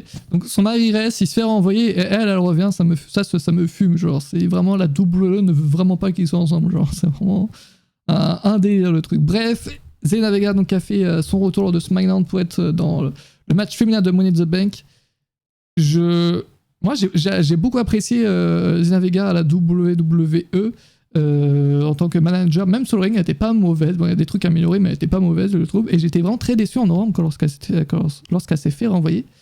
Et donc là, je suis très content. Et est-ce qu'elle va gagner la mallette Money in the Bank? Est-ce que le plan, c'est de la voir championne à l'avenir? Je sais pas, sur le long terme, j'en ai aucune idée. Mais en tout cas, je suis très content de la revoir. Et c'est quand même une petite défaite comme pour la WWE, comme je trouve, non? Comme de la renvoyer parce que bon, elle respecte pas les règles et de la réembaucher derrière. Enfin, c'est bizarre, hein, je sais pas. Non, mais c'est une défaite pour qui? Je veux dire, elle revient en respectant les règles. Oui, de vous, c'est elle, quoi. Oui, donc au final, je sais pas, la défaite est de quel côté. Donc tout le monde s'est excusé. Elle revient, elle ferme son compte OnlyFans. Aussi, elle arrête de faire des lives sur Twitch. Donc moi je me dis où la défaite? Mais je sais pas, parce qu'aussi quand elle est partie, elle a demandé un syndicat à la WWE, elle revient, il n'y a toujours pas de syndicat. pour être Il a franc, supprimé je sais ses pas, tweets. oui, exact. Donc, pour être franc, je sais pas c'est qui est gagnant là-dedans. Bon, en tout cas, est-ce que vous êtes content du retour de Zelina Vega ou pas? Parce qu'on en parlait ces dernières semaines, il manquait de catcheuse maintenant que Navé qui n'était plus là. Elle revient, ça fait une catcheuse en plus. Je me demandais également comment ils allaient pouvoir remplir ce match Money in the Bank féminin avec si peu de catcheuses à SmackDown. Bon, ils font revenir Zelina Vega, ils la mettent dans le match, donc ça aide. Est-ce que vous êtes content du retour de Zelina Vega, Juliota? Tu l'appréciais toi ou pas, ou sans plus ou... Comment? Non, après, moi je l'appréciais, tu vois. Il formait une belle paire avec Andrade, avec le groupe. Tu t'en souviens quand ils avaient mis Randy Orton aussi, ça avait de la gueule. Performance Center? Quand ils avaient mis... Comment? Performance Center? Oui, au Performance Center à Raw. Ils avaient mis Randy Orton aussi dans le groupe. Donc c'était pas mal du tout. Après, Zelina Vega, sur le ring à la WWE, on l'a pas vu tout son talent. Moi, je me souviens lorsqu'il était à l'époque à la TNA, c'était pas mauvais du tout. Après, elle doit s'entraîner aussi. Je pense qu'elle s'entraîne beaucoup avec son mari et même au Performance Center, tout ça. Donc voilà, pourquoi pas la voir sur les rings. Donc voilà, à voir. Mais je suis content pour elle parce qu'on s'en souvient lorsqu'elle avait quitté la WWE, elle était très très triste. Elle avait pleuré énormément. Et surtout, elle l'avait appris juste avant SmackDown, quoi. Ah, en fait, on t'est renvoyé. C'est ça. Et voilà, après, on voit que voilà, son personnage à l'écran et son personnage à l'extérieur, c'est pas du tout le même. On voit qu'à la WWE, elle joue vraiment le personnage de personne méchante, tu vois. Et même lorsqu'elle le dit sur Instagram, l'essentiel, c'est que je sois revenu à la WWE, le reste, on s'en fout. Donc voilà, on voit c'est content, tant mieux. Il y a deux personnes. Il y a la Zelina Vega personnage et la Zelina Vega de la réalité où c'est une fille sensible. Voilà, c'est pas du tout la Zelina Vega qu'on voit sur les écrans à la WWE. Après, voilà, tant mieux pour elle. Si elle est heureuse à la WWE. Après, pour son mari, beaucoup disent que le fait que Zelina Vega revienne à la WWE, ça ouvre la porte à Tommy End, à Aleister Black. Mais moi, je ne pense pas. NXT, peut-être. Comment? Il avait demandé à revenir à NXT, mais la WWE l'avait refusé. Ouais. Après, peut-être qu'ils vont changer d'avis. Triple H. Après, je sais pas si Triple H l'apprécie. Après, ils ont pas non plus budget limité, les NXT, les mecs. C'est vrai. Il y a Samoa Joe, c'est un autre type de monstre, tu vois. Ils savent le travail qu'il peut accomplir à l'extérieur, tout ça. Donc, pour Aleister Black, ça peut être la même chose. Est-ce qu'ils ont envie de le faire revenir? Ça, je sais pas. On verra bien de toute façon. Zelina Vega en tant que catcheuse bof, en tant que manageuse, oui. Alors, manageuse, oui, clairement. Après, catcheuse, je trouve qu'on n'a pas assez vu de son talent. À la WWE, ouais, on n'a absolument rien vu de. Donc, je pense qu'il faut attendre. C'était pas si mauvais que ça ce vendredi. Donc, j'attends de voir ce que ça peut donner. Et surtout, à Money in the Bank, parce que elle n'en a jamais fait. Donc, on va bien voir ce que ça va donner. Il faut faire venir Black à la WWE, absolument. J'aimerais bien. Toi, Antoine, tu en penses quoi de Zelina Vega du retour, là? Ben écoute, est-ce que Zelina Vega était dans mon top 5 de noms que j'aurais aimé revoir de ceux qui ont été licenciés? Non. Est-ce que c'est cool? Oui. Est-ce que je suis content? Oui. Donc oui, ça va pour moi. Et sinon, oui, c'est clair aussi qu'elle a été signée avant qu'Aleister Black se fasse licencier, parce que si on se rappelle, elle avait été aperçue à NXT au Performance Center bien avant son retour. Donc je crois que c'est simplement juste un, entre guillemets, un peu hasard que si Aleister Black s'est fait licencier avant son retour. Hein. Ah, c'est fou ça, quand même. Moi, je trouve ça fou de se séparer un coup. Enfin, genre, c'est bizarre. Ils ont fait la même chose avec. Vas-y. Ah, non, t'inquiète. Ils ont fait la même chose avec Roderick Strong et Marina Shafir à NXT. Ils ont fait exactement la même chose. Là. Je veux dire, ils ont décidé de la licencier avant son retour, donc c'est la même chose qu'on a ici du côté de SmackDown. Et Roderick Strong, je crois que j'ai vu tout à l'heure qu'il avait re-signé avec WWE, donc c'est bizarre tout ça, c'est bizarre. Ça me saoule que pour son retour qu'elle ait perdu contre Liv Morgan. Après, une défaite, ça veut rien dire. Hein. C'est pas parce qu'elle a perdu, en plus, je crois que c'était sur un roll-up. Ça va faire un genre de d'Al Bryan, voilà, elle perd et elle gagne à la fin, quoi. Donc, voilà, c'était sur un small package. Juste, Ayam avait une question tout à l'heure. Kenny Omega, il s'est pas fait suspendre qu'elle avait attaqué l'arbitre pendant Double or Nothing. Point d'interrogation. Quelle est la réponse? Personne n'a la réponse. Non, mais. Pour être franc, mais je m'en rappelle pas. Je pense qu'il y a eu une fausse amende. Est-ce qu'il a été suspendu? Moi, je me rappelle pas, mais qu'il a été absent après Révolution. Donc, Non, je pense que peut-être qu'il y a eu une amende, mais rien de plus. Hein. J'en ai aucune idée. Donc voilà, c'était mon top pour donc, le retour de Zelina Vega, que je suis très contente de la revoir. Et donc, j'espère qu'elle va peut-être prendre la manette, hein, parce que je vois personne d'autre. En vrai, on va faire nos pronostics, évidemment, le soir de Money in the Bank, hein, qui est donc le 18 juillet. Mais il n'y a pas forcément beaucoup de catcheuses que je vois prendre la manette par Zelina Vega dans ce match pour le moment, parce qu'il reste encore de place. À part s'il y a Becky Lynch dans le match, évidemment. Ton flop, Antoine, qu'est-ce que tu as pas aimé cette semaine? Ah oui, ça c'est drôle. Ouais, donc c'est pas que je l'ai pas aimé, mais ça je pense que c'est la définition d'un flop, soit un échec, un fail, etc. Donc c'était mercredi dernier à Dynamite. Je veux dire, le show était parfait, un show en direct, mais comme qu'on n'avait pas vu depuis longtemps, parce que c'était des shows préenregistrés à cause de la NBA. Et là, le show se termine. La dernière phrase, c'est Jim Ross qui dit de ne pas rater WWE Dynamite qui reprend la tournée. Voilà, donc petite erreur de notre ami Jim Ross. Mais au moins, Jim Ross qui dit par la suite qu'il prend 100% le blanc et qui n'a aucune excuse à donner et qui va pas quitter son poste de commentateur. Donc au moins ça c'est bien. Parce que je pense que si la situation était en sens contraire, que ça serait un commentateur du WWE qui dirait ne ratez pas Monday Night Dynamite, il serait viré 10 minutes plus tard. Renvoyé. Donc au moins c'est correct. Puis blague à part, Jim Ross a passé des dizaines d'années à la WWE. Il regarde du catch, donc c'est normal qu'il se trompe de temps en temps. Moi personnellement, ça me dérange pas plus qu'il faut. En vrai, c'est drôle, ça fait rage Twitter. Voilà, c'est rien de plus, c'est une petite phrase à la fin du show qui, je l'ai pas vu, mais qui était donc bon selon les avis que j'ai vus.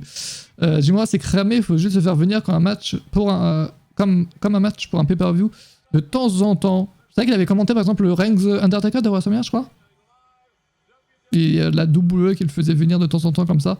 Est-ce que ça vous dérange qu'il soit commentateur à temps plein pour Dynamite? Non. Mais Jim Ross c'est une légende dans ce rôle-là. Pour moi, c'est parfait, mais pour moi, quand il était signé, j'étais même très heureux.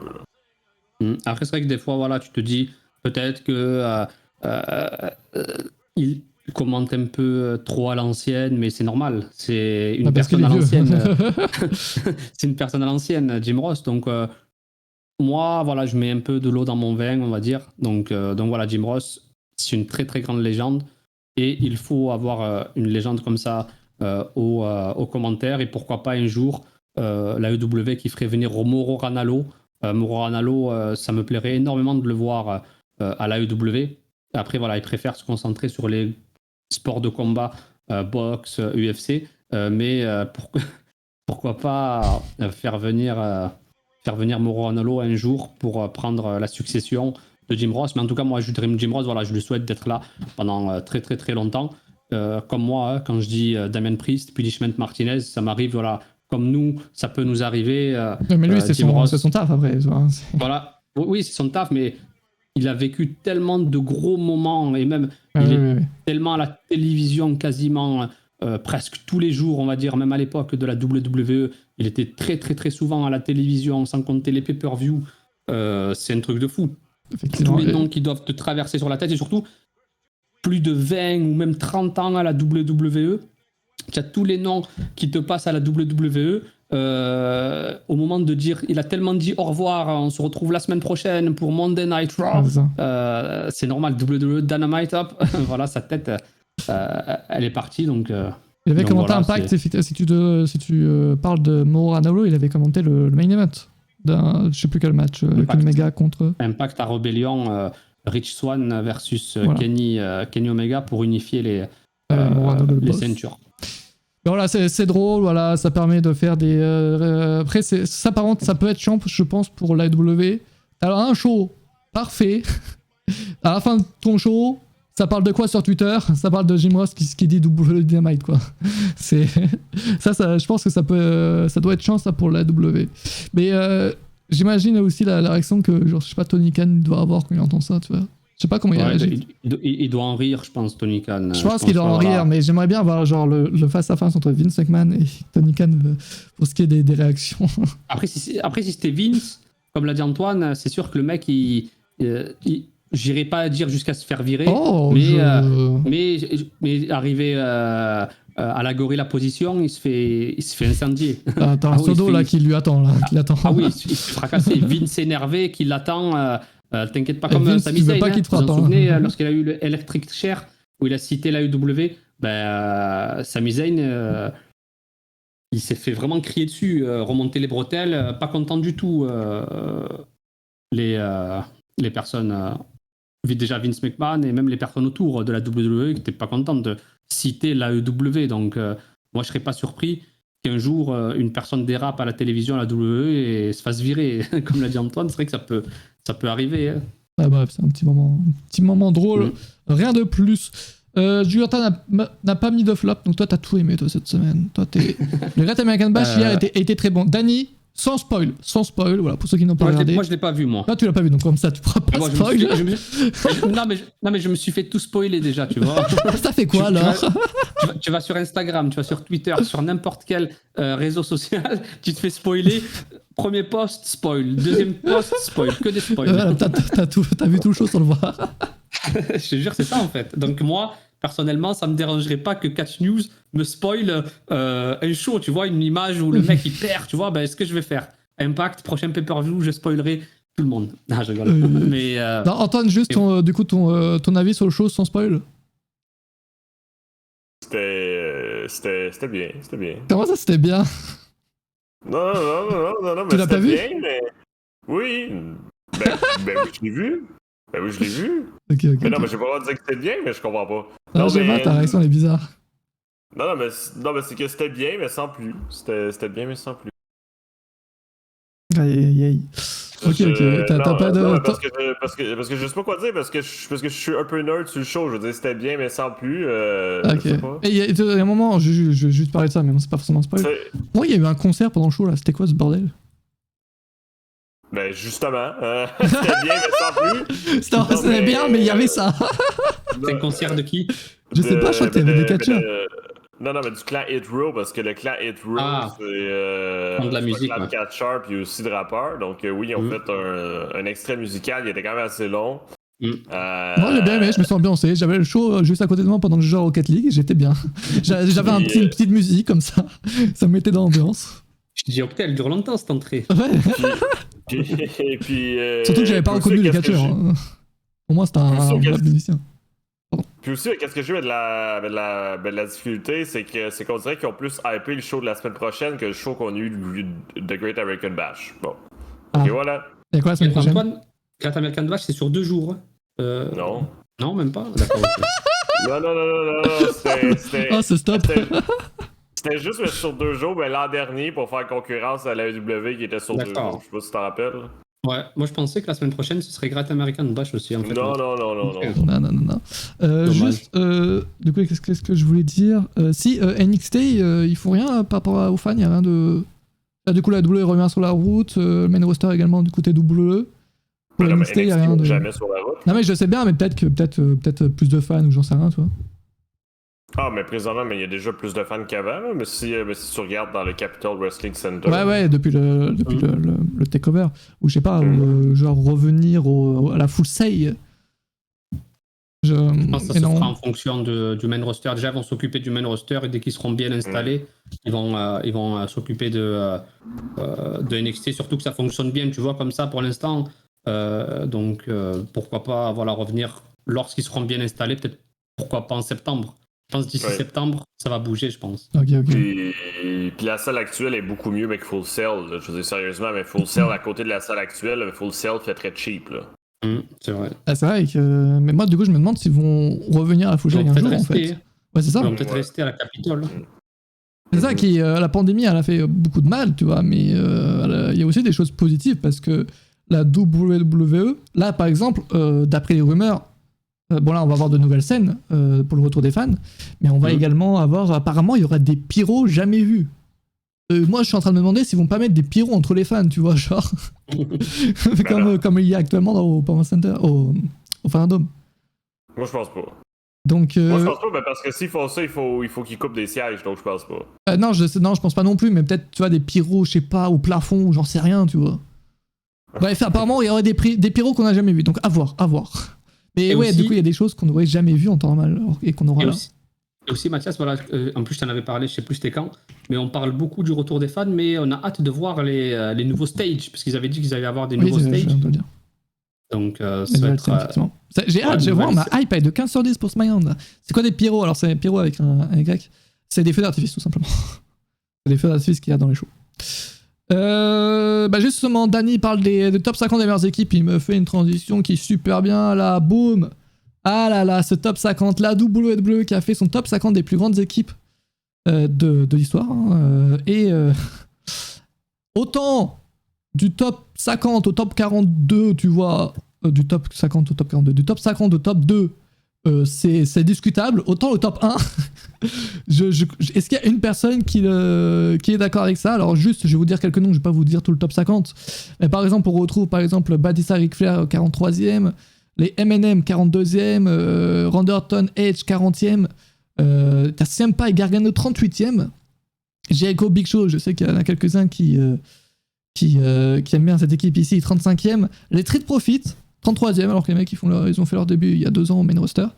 Luke Harper, Eric Rowan 31e, Morrison Le Miz 29e, t'as Sheamus et Cesaro 28e, Team Elno, mon équipe préférée quand j'étais plus jeune, 27e.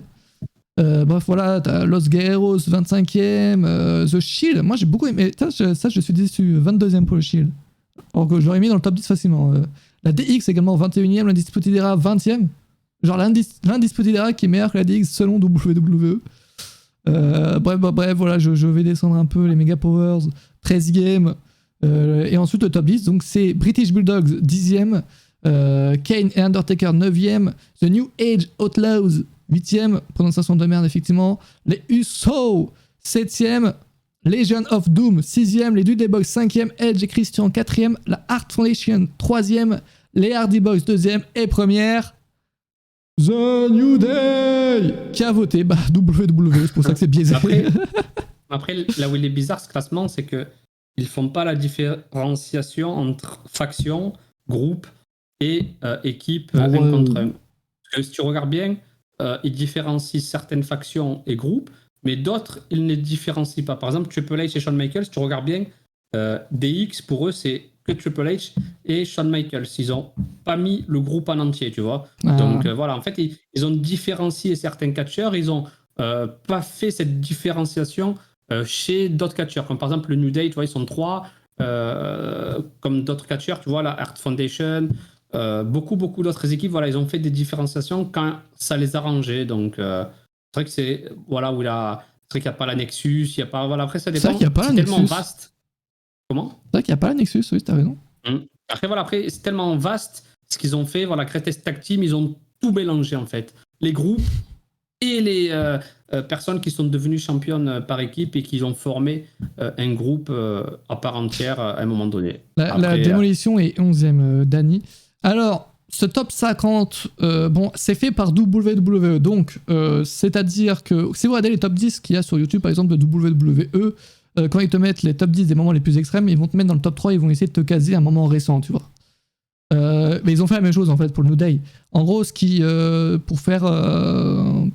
justement, il n'y a pas de Retribution, what the fuck, what pour faire genre que ce qui se passe en ce moment c'est trop bien, ils te mettent les New Day, tu vois, première, comme ça, les fans ils se disent il y a la meilleure équipe qui est actuellement, qu'on voit encore actuellement, tu vois. Mais en vrai, on va pas se mentir, tous les trois, et le chat également, je pense, on est tous d'accord pour se dire que le New Day n'est pas la meilleure équipe du monde de l'histoire. Merci, ça dépend. Voilà, ça dépend pourquoi. Après, voilà. Oui, après, c'est avec vous les couleurs, évidemment, mais New Day, qui met New Day en première? J'ai rien contre le New Day, mais c'est-à-dire que comme il y a quand même des équipes qui sont plus mythiques que New Day, comme les Hardy Boys, tu vois. Après, actuellement, voilà, quelle est l'équipe qui est actuellement à la WWE. Oui, voilà, c'est Et ça, qui c'est fait actuellement, vendre. tu vois. Oui, voilà. Qui fait vendre le plus. Voilà. C'est le New Day. C'est ça, c'est Donc, vous avez la pas. réponse. Et Top surtout, 5, ouais, peut-être, tu vois, mais pas top 1. et surtout, voilà, tu regardes 50 Greatest Tag Team. C'est pas un classement anodin. Regarde. Premier ring, June 2. Streaming exclusively on Peacock in US and WWE Network elsewhere. Donc, c'est un programme pour vendre. Oui, voilà. Voilà, pour vendre tout ça. Donc, c'est fait exprès par la WWE. Voilà, ce classement. Il est monté de toutes pièces par la WWE pour vendre. Mais- et c'est bien fait. d'un Vous côté. vous rappelez elle avait également sorti son top 50 des plus grandes catcheuses de Ouais. l'histoire. Et là, le top 1 était discutable. Trish Stratus, encore une fois, les gueules couleurs, tu vois. Mais au moins Ouais. là, bon, je trouve ça quand même plus logique de mettre Trish Stratus en. C'était quoi le classement? De quoi? Je te dis le top 50 ou. Au top 5, ça suffira. Le top Top 5. 10. Ouais, je vais pas te faire chier. Allez, Sasha Banks 6ème. Moi, je suis moins pour le top 6. Asuka 5ème, Shayna 4ème, Becky Lynch 3ème, Charlotte Flair 2ème. Et première donc, Trish Stratus. Mais c'est vrai, quand même, ils ont mis Shayna, tu vois. Ouais, tu vois, dans le là, classement. ce top 5, tu vois, il est ok, je trouve. Il y a du skatable, après, t'as les couleurs comme ça, voilà. Mais bon, le New Day, bon.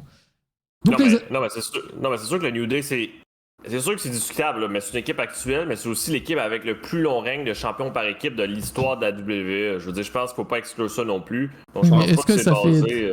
ça En fait fait, d'elle il la plus grande faut équipe. faire comme Dave Meltzer quand il fait son Pro Wrestling Illustrated. Il faut se baser sur plusieurs critères, comme l'a dit Antoine. Le fait qu'ils soient actuellement en train de catcher, le fait qu'ils aient battu quelques records en étant l'équipe la plus décorée, en étant aussi au niveau du merchandising. Voilà, ça c'est des critères WWE. Après, il y a nos critères à nous.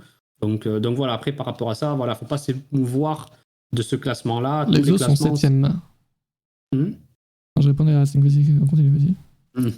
Donc voilà, le classement, il y en aura de toutes sortes. Après, pour moi, il n'est pas si choquant que ça, mais c'est C'est vrai pas que choquant, mais c'est juste le top 1, moi, qui me pour choque. le numéro 1, c'est discutable, ça c'est sûr. C'est pour ça qu'on en parle là tout de suite. Oui, tu vois, sinon sinon on en parlerait parlerait pas. Après, si le classement était bon, ok, tu vois, s'il n'y avait pas eu le New Day en premier, tu vois, on n'aurait pas parlé aujourd'hui aussi, tu vois. Je pense, je sais pas, tu vois. Ils font bien leur travail. Quelle est pour vous la plus grande équipe de tous les temps d'après vous? Celle que vous préférez all time? C'est dur. Du cœur, là, on parle du cœur, là, que le cœur qui parle. Moi, je vais dire la Team Elno, parce que j'ai découvert le catch à ce moment-là, et j'ai adoré la Team Elno. Mais tu vois, encore une fois, je sais que c'est pas la meilleure équipe du monde, tu vois. Mais Après, si tu regardes bien, moi, il y a une équipe que j'avais adorée à l'époque, c'était Kane et Rob Van Dam. Kane et Rob Van Dam, qui était une équipe, c'était excellent. J'avais adoré aussi Booker T et Rob Van Dam, qui avaient été en équipe. Tu vois, c'est pas des équipes qui ont duré. Toutes des équipes qui sont pas dans le top 50, ça. C'est ça. Et après, voilà, les mythiques, comme le dit Figdan, Hardy Boys, qui ont révolutionné les matchs par équipe. Christian et Jeff Hardy, et Christian Edge, pardon. je pensais à autre chose. Christian Edge, qui ont révolutionné, donc c'est absolument exceptionnel. Après, il y a aussi les Dudley Boys, ils étaient ou pas dans le classement? les boys, yes, vous m'écoutez un peu? Ils sont 5ème. Ils sont 5e, d'accord. Donc voilà, les Dudley Boys, ils y sont. Toutes les équipes qui ont pris part au ladder match à l'époque à WrestleMania, ils sont présentes. Donc voilà, après, comme vous pouvez le voir, la Hart Foundation avec Bret Hart et Neidhart, le père de Natalia, qui est là. Donc voilà, c'est une équipe mythique.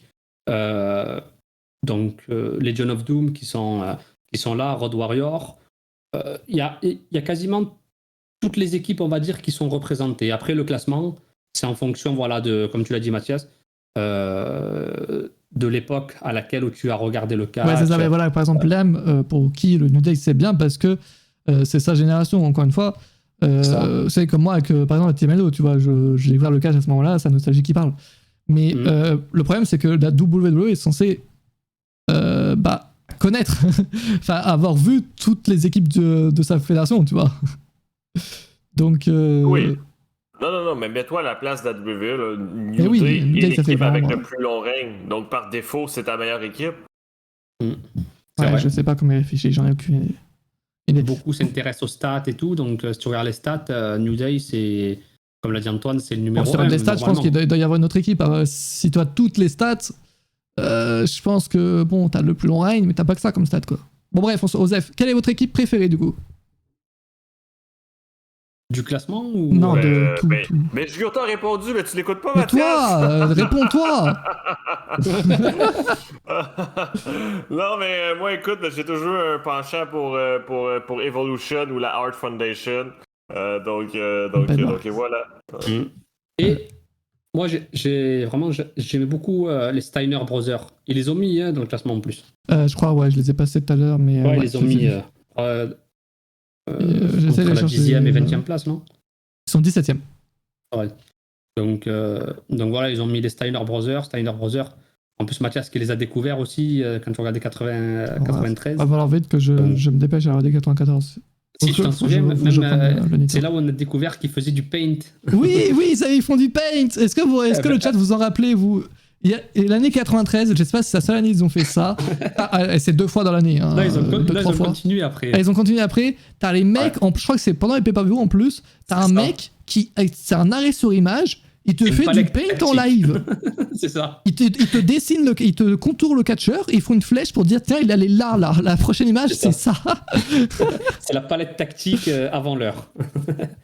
Non, vraiment, les Steiner Brothers, c'est absolument exceptionnel. L'équipe, vraiment, Rick Steiner, Scott Steiner, et surtout Scott Steiner, il était imposant à l'époque, mais pas autant que maintenant. Et tu voyais faire des prises, Frankensteiner, c'était exceptionnel. Il en a tué des gens en faisant ça, que ce soit ici, comment ça? Enfin ici, pas chez moi, mais aux États-Unis ou au Japon, il en a tué des gens en faisant cette prise-là, très très très dangereuse. En gros, le Frankensteiner... mais il a vraiment tué des personnes?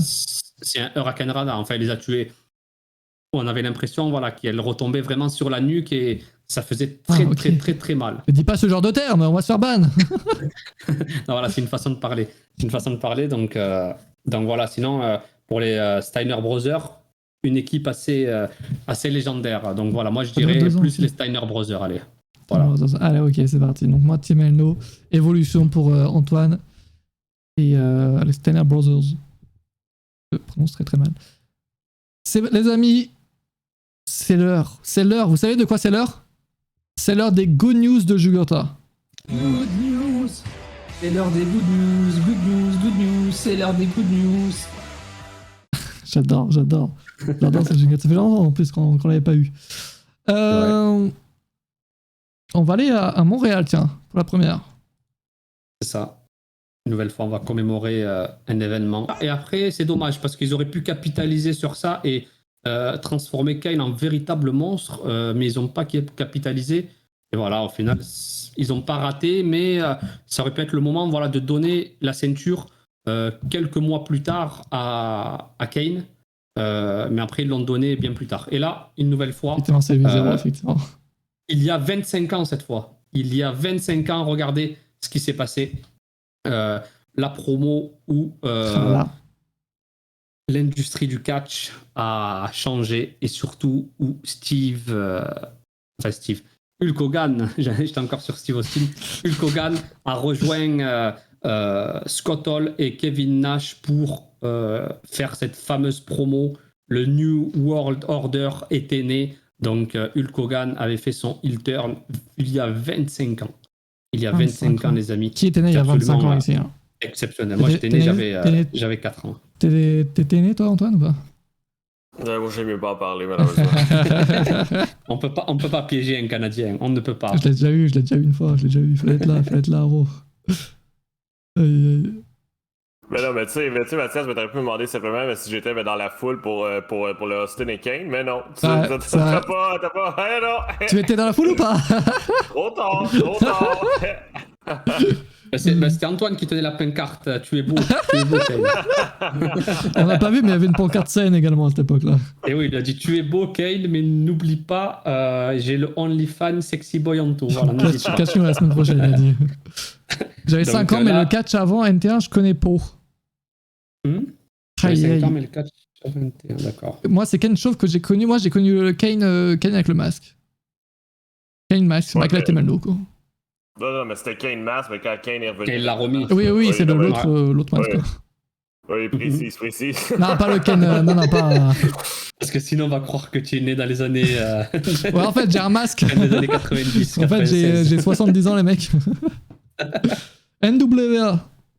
C'est ça, NWA. Donc, il y a eu un show NWA Power la nuit dernière et il y a eu un match entre JTG, JTG qui faisait partie des Crime Time avec son partenaire qui est décédé donc, en sauvant son fils.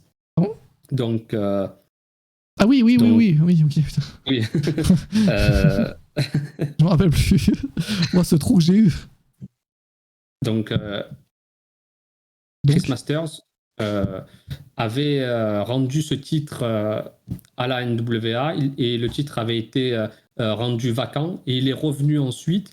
Ce titre qui était vacant, ils ont eu un match hier entre JTG et Chris Masters.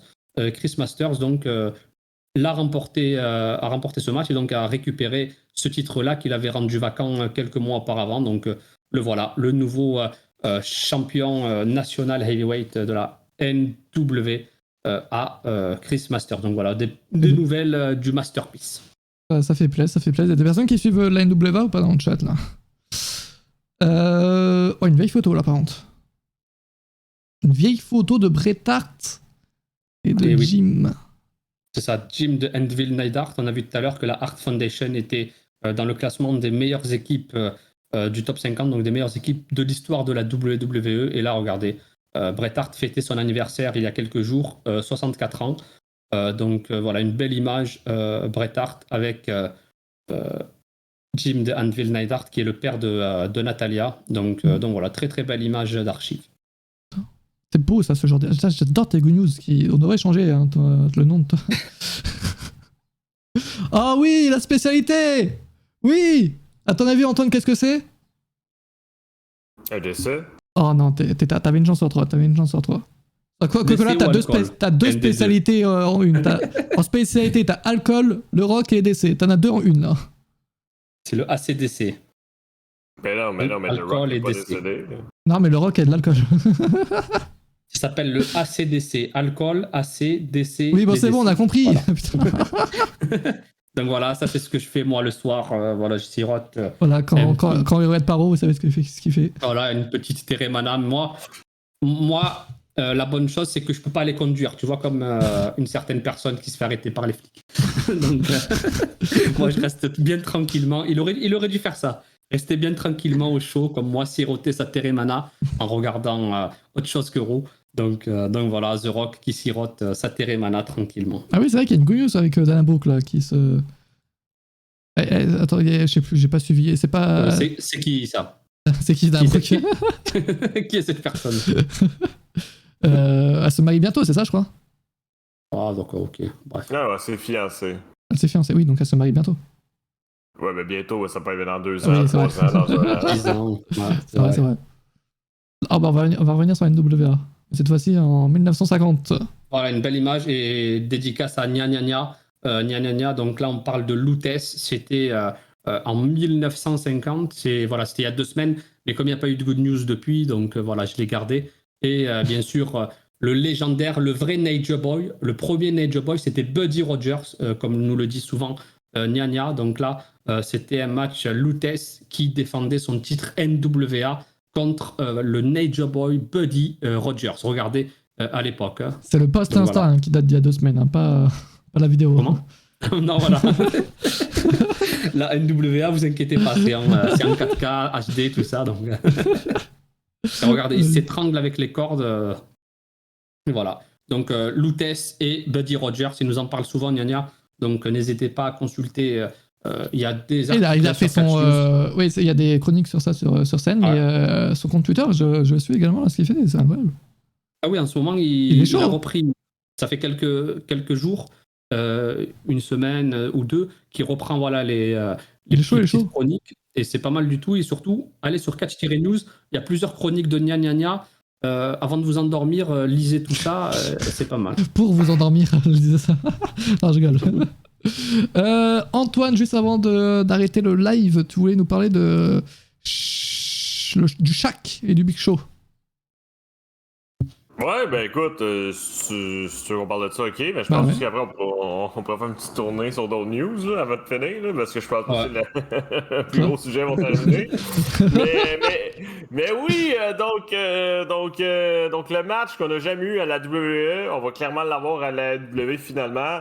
Donc le Shaq et Paul White qui ont déclaré qu'ils sont prêts à s'affronter en interview la semaine dernière. Donc là, il reste seulement à Tony Khan de décider d'une date pour le match, puis ça part, donc c'est pas plus compliqué que ça. Ça, ils vont s'affronter, ça y est, jamais compris pourquoi ils se sont jamais affrontés à WWE. Ouais, ben en fait, la WWE disait que Shaq ne prenait pas le match mais sérieusement, mais qu'il y avait des problèmes de cardio, de poids. Ben, en gros, il était pas prêt pour le match, mais là, Shaq a déclaré cette semaine qu'en fait, que la vraie raison, c'était parce qu'il y avait trop de formalités du côté de Vince McMahon. Bon, donc Ok. voilà. Quels sont vos catcheurs et vos catcheuses préférées? Je vous pose cette question là car je vous suis depuis pas longtemps, ne t'inquiète pas Léam. En fait moi je réponds tout le temps à la même chose, je suis le pire, je n'ai pas forcément de catcheur et de catcheuse préférée, genre je regarde... Il aime le bon catch, il regarde que les bons, le bon catch. Non justement parce que je vois Draw mais... enfin non je regarde pas Raw pour le coup. Mais en vrai j'ai pas... genre j'aime beaucoup de catcheurs mais j'ai pas forcément un catcheur qui sort du lot. J'apprécie des catcheurs comme Matt Riddle, enfin Riddle maintenant, Ricochet, Reigns, mais pas forcément pour les mêmes raisons, tu vois. Rollins, Cesaro, tu vois. Mais j'ai pas forcément de catcheur préféré ni de catcheuse. Je vais pouvoir te sortir une liste de noms que j'aime bien, mais c'est pas forcément mon catcheur préféré. Toi, Antoine, c'est Lesnar. Oui, donc c'est Brock Lesnar, Kevin Owens, Sami Zayn, oui. Et catcheuse Lesnar, Kevin Owens, Sami Zayn.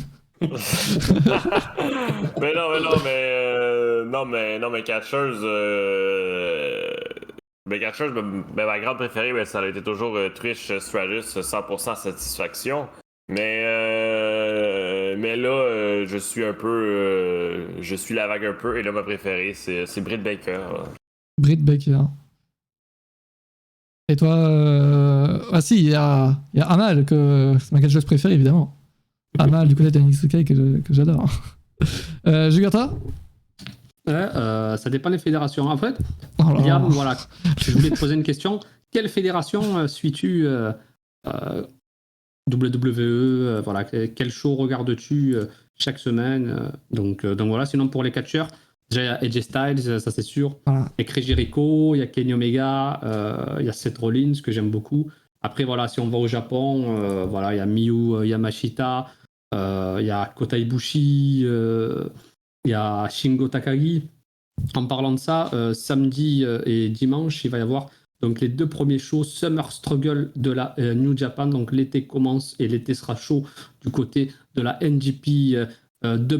Et j'enchaîne aussi, il y a Ring of Honor va retrouver les fans et surtout va organiser son premier grand show avec Ring of Honor Best in the World, avec une carte absolument exceptionnelle, une carte qui va arriver bientôt sur Catch-News avec un Z, bien sûr, toujours. Donc le Z, ne l'oubliez pas.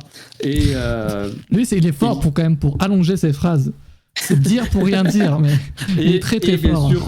Et bien sûr, les amis, la semaine prochaine, on vous a parlé. Monday Night Raw, dernier Raw au Thunderdome. Ouais. La semaine prochaine, il va y avoir SmackDown. Bien sûr, le mardi, il va y avoir le quiz Money in the Bank. Le mercredi, le Recatch. Le jeudi, Impact Wrestling. Le vendredi, SmackDown. Le samedi, Slammiversary, les amis, avec Kenny Omega qui va affronter Sami Callihan. Et bien sûr, le dimanche, qu'est-ce qu'il va y avoir le dimanche? Money in the Bank. Et on repart ensuite avec Monday Night Raw. Vraiment, ça va être exceptionnel. Vraiment, cette semaine, j'ai hâte, les amis, c'est dans une semaine et 2 jours. Et le retour des fans. Oui. J'ai hâte, j'ai hâte. Énorme. Aïe, ça va être fou la semaine prochaine. Et en plus aussi, ça commence aussi ce samedi. Ce samedi, il va y avoir la MLW qui va organiser son show spécial avec des fans aussi. Donc le retour des fans se fait donc durant toute la semaine avec toutes les fédérations. Et bien sûr, vous pouvez suivre ça sur Catch-News parce que le catch ne s'arrête jamais sur Catch-News avec un Z.com, les amis. Tu veux le redire une fois ou pas? Qui c'est qui va affronter Moxley là? Demande à Yam. Moxley dans le deathmatch. Qui est-ce? C'est Atsushi. Qui? Onita, bien sûr. Qu'est-ce que je voulais dire? Je voulais dire quelque chose, mais je ne me rappelle plus. Laisse-moi parler, t'inquiète, et le temps que ça revienne. Donc, on va refaire le programme. C'est quoi le programme? Regarde, il y a les catcheurs du NXT Breakout Tournament qui ont été annoncés hier. Ah oui. Évidemment. J'en connais aucun, mais c'est le but de ce tournoi. Je voulais vous demander. Là-haut, Mathias. Mensonge. Il y a un catcheur tout à J'en l'heure. connais un seul, mais est-ce que c'est le même? Je ne me rappelle plus. Il y a un catcheur, tu avais posté un tweet, et même il y a Story qui a posté un tweet retweeté. Humilié publiquement, Mathias. Quoi? Tu l'as pas vu, Mathias? Non. Ah, tu n'as pas vu que Story t'avait retweeté et t'avais lancé en pâture à la vindicte populaire sur Twitter? Non. puis après, Mathias, il dit en live, je connais aucun catcheur dans le show. De quoi vous parlez? Mathias, il faudrait qu'on se concerte avant qu'on fasse des lives comme ça, parce que là, la vindicte populaire va t'achever. Ah oui, attention. je viens de voir. je vais l'afficher. Vas-y, dites vos favoris. Mais non, présente le tournoi. Je vais déchirer tous les noms. Genre. De quoi tu vas déchirer tous les noms? J'en connais En aucun. plus, ça commence la semaine prochaine, en plus, le breakout. Oui, t'en connais un, mais c'est un mensonge, Mathias. Donc, celui en haut à droite, là, c'est sûr que tout le monde l'a vu. Eh oui, c'est Brendan Vink. C'est Brendan Vink, vous l'avez vu à Raw pendant l'heure du Performance Center. Tout le monde l'a vu, tout le monde sait c'est qui. Il a aussi catché à NXT. Donc, c'est le catcheur qui a changé de nom 4 fois à la WWE. C'est du sérieux. ça c'est un peu le bordel pour lui. Il s'est appelé Brendan Vink, Alex Sexton, Tony Modra et maintenant Duke Hudson. Donc, et voilà. Donc, son quatrième nom, on l'a appris hier. Donc, un nouveau nom encore. Et donc, c'est celui qui a le plus d'expérience à la WWE qui se retrouve dans le tournoi. Ok. Mais du coup, votre favori. Attendez, parce que j'essaye d'avoir les noms sous les yeux en fait. Mais depuis tout à l'heure, je ne sais pas où aller pour avoir tous les noms sous les yeux. Ah, ok. T'as mis le lien dans le doc. Ouais, il y a un lien. Je le trouvais pas. Avec, Mathias, c'est vraiment déstabilisant à cause du tweet, c'est magique. Il sait même plus c'est quoi le tournoi. Mais je ne connais aucun type par contre, à part donc le mec que vous venez de citer là. Ok, mais aussi celui qui est en bas à droite et dans le milieu, il catch à 205 Live et NXT. Donc, aussi. Ikemen Jiro. Exactement, donc lui il est quand même assez connu si vous suivez 205 Live et NXT UK. Et même à l'extérieur. Même à l'extérieur, oui. il a affronté. Il y a Balkifus qui le connaît très très bien. Oui. Il y a aussi en haut à gauche Carmelo Hayes. Que vous l'aurez vu à NXT le 1er juin dernier, parce que c'est lui qui a répondu au Open Challenge de Kushida. Donc ça, c'est les noms, entre guillemets, plus connus par les fans de WWE. Et très Baxter aussi. Ouais. Et les autres qui viennent de la scène indépendante, là, qui sont un petit peu moins connus parce qu'ils ont fait moins de matchs. Là. Ok, bon, à voir du coup pour le tournoi qui commence quand déjà? Le 13 juillet, la semaine prochaine du coup. La semaine prochaine. Ok. Et en espérant que tous ces catcheurs-là auront la même réussite que ceux du Breakout 2019, parce que ceux du Breakout 2019, quasiment tous ont eu leur lot de réussite. Donc on leur souhaite bien sûr le meilleur à tous ces catcheurs-là, mais le talent y est.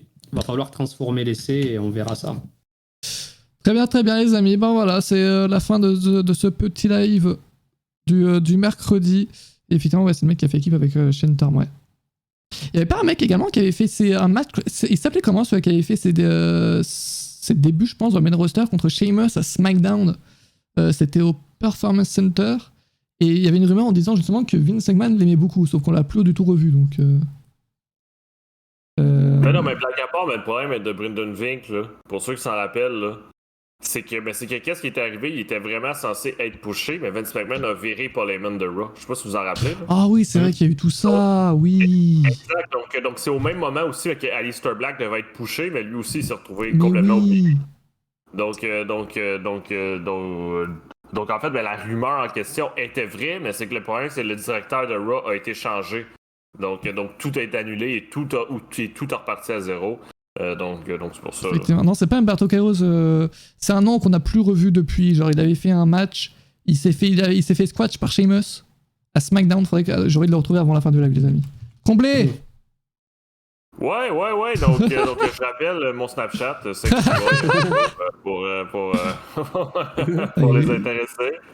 Il réussit à ça. Et n'oubliez pas, samedi Live Catch News avec un fatal 5-way pour le quiz. Oh, je l'ai. Avec un quiz préparé par Sting. Et Sting, dis-nous, c'est un quiz qui mélange quoi. Donc Mathias. Je l'ai. Il y a eu un moment où il a affronté des jobbers. Il y a eu 4 matchs comme ça SmackDown, des semaines après les autres. Et le catcher dont une rumeur disait que Vince McMahon voulait le push et tout, il s'appelle Cole Bloom.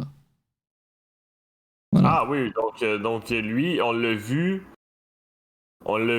dans la sécurité de NXT la semaine dernière. Et ben en tout cas, visiblement les plans. Donc il est revenu comme vraiment recrue des recrues. Là, donc, ouais. J'ai affiché une image sur le live pour vous montrer à quoi il ressemble. Mais. C'est pas le fils. Oui, Anton. Et c'est genre lui aussi qui était dans les zombies pour le Miz Morrison aussi. Là. D'accord. C'est pas le fils de Matthew Bloom, Tensai. Oh. Parce que son nom c'est Matthew Bloom. Oui, il s'appelait aussi Matt Bloom du coup. C'est Lui, lui, il s'appelait Cal Bloom. C'est peut-être son père, Matthew Bloom. Oh là là, on va découvrir quelque chose là, en live. Attention. Tu peux vérifier. Je vais aller voir. Mais je sais pas, il n'y a rien de marqué. Ça n'a pas l'air d'être ça. Hein. Non, c'est pas son fils. Ça n'a rien à voir alors. Je pense que ça n'a rien à voir, hein, je pense. La tête ne me revient pas là tout. Il a fait qu'un match à SmackDown. Attends, je vais voir le vrai nom de Cole Bloom. Pour voir comment il s'appelle. Oh, on est sur un truc là. On est sur un truc. Ah, il s'est fait entraîner par Matt Bloom en tout cas. Ouais, ben c'est normal. Ouais, parce que c'est la WWE. C'est le coach de NXT, ouais. Ouais, c'est son fils. Ouais. C'est son Ouais. fils. T'es sûr? Ah Non, oui, c'est pas son fils. oui, si, c'est le fils. Non, c'est pas son fils. Ah non, T'es c'est le sûr fils de parce que- Wayne Bloom. Ah, j'ai trouvé, il y a marqué he's not related to Matthew Bloom. Non. Non, par contre, c'est le fils de Wayne Bloom, par contre. Est-ce Ouais, que Wayne déjà, Bloom c'est- a un déjà, rapport c'est avec un Matt Bloom? C'est un Bloom. Attends, on est en train de faire une. Attendez. Et Wayne Bloom, est-ce qu'il a un rapport avec Matt Bloom en fait? C'est vrai que Wayne Bloom, Est-ce c'était que une c'est ancienne peut-être son superstar frère, de tu la vois? WWE. Ouais. Oh là Mais, là. rien à voir avec Matthew Bloom. Son père, c'est Wayne Bloom. Voilà. Bon, bah voilà, vous saurez tout maintenant. Oh là là. C'est magique hein, quand même. Putain, on sait tout grâce à Internet. Oh là là. Donc on avait raison, il fait partie de la famille Bloom. Mais laquelle, on ne sait pas. Ça a rapport avec Orlando Bloom. Il y a trop de Bloom en fait. C'est ça. Trop de Bloom. Bref les amis, merci à vous d'avoir regardé ce live. Rendez-vous ce samedi pour le prochain live 21h avec le quiz donc pour peut-être un nouveau champion. Qui sait, on verra bien samedi. Et on regardera également des Money de Mac Ladder match tranquillement comme samedi dernier. Merci à tous, bonne soirée. Et Antoine, je te laisse finir. Yes! Bonne soirée tout le monde. Merci à tous d'avoir été là. C'est très gentil. On aime ça de voir en grand nombre. Catch you la semaine prochaine. Ça part!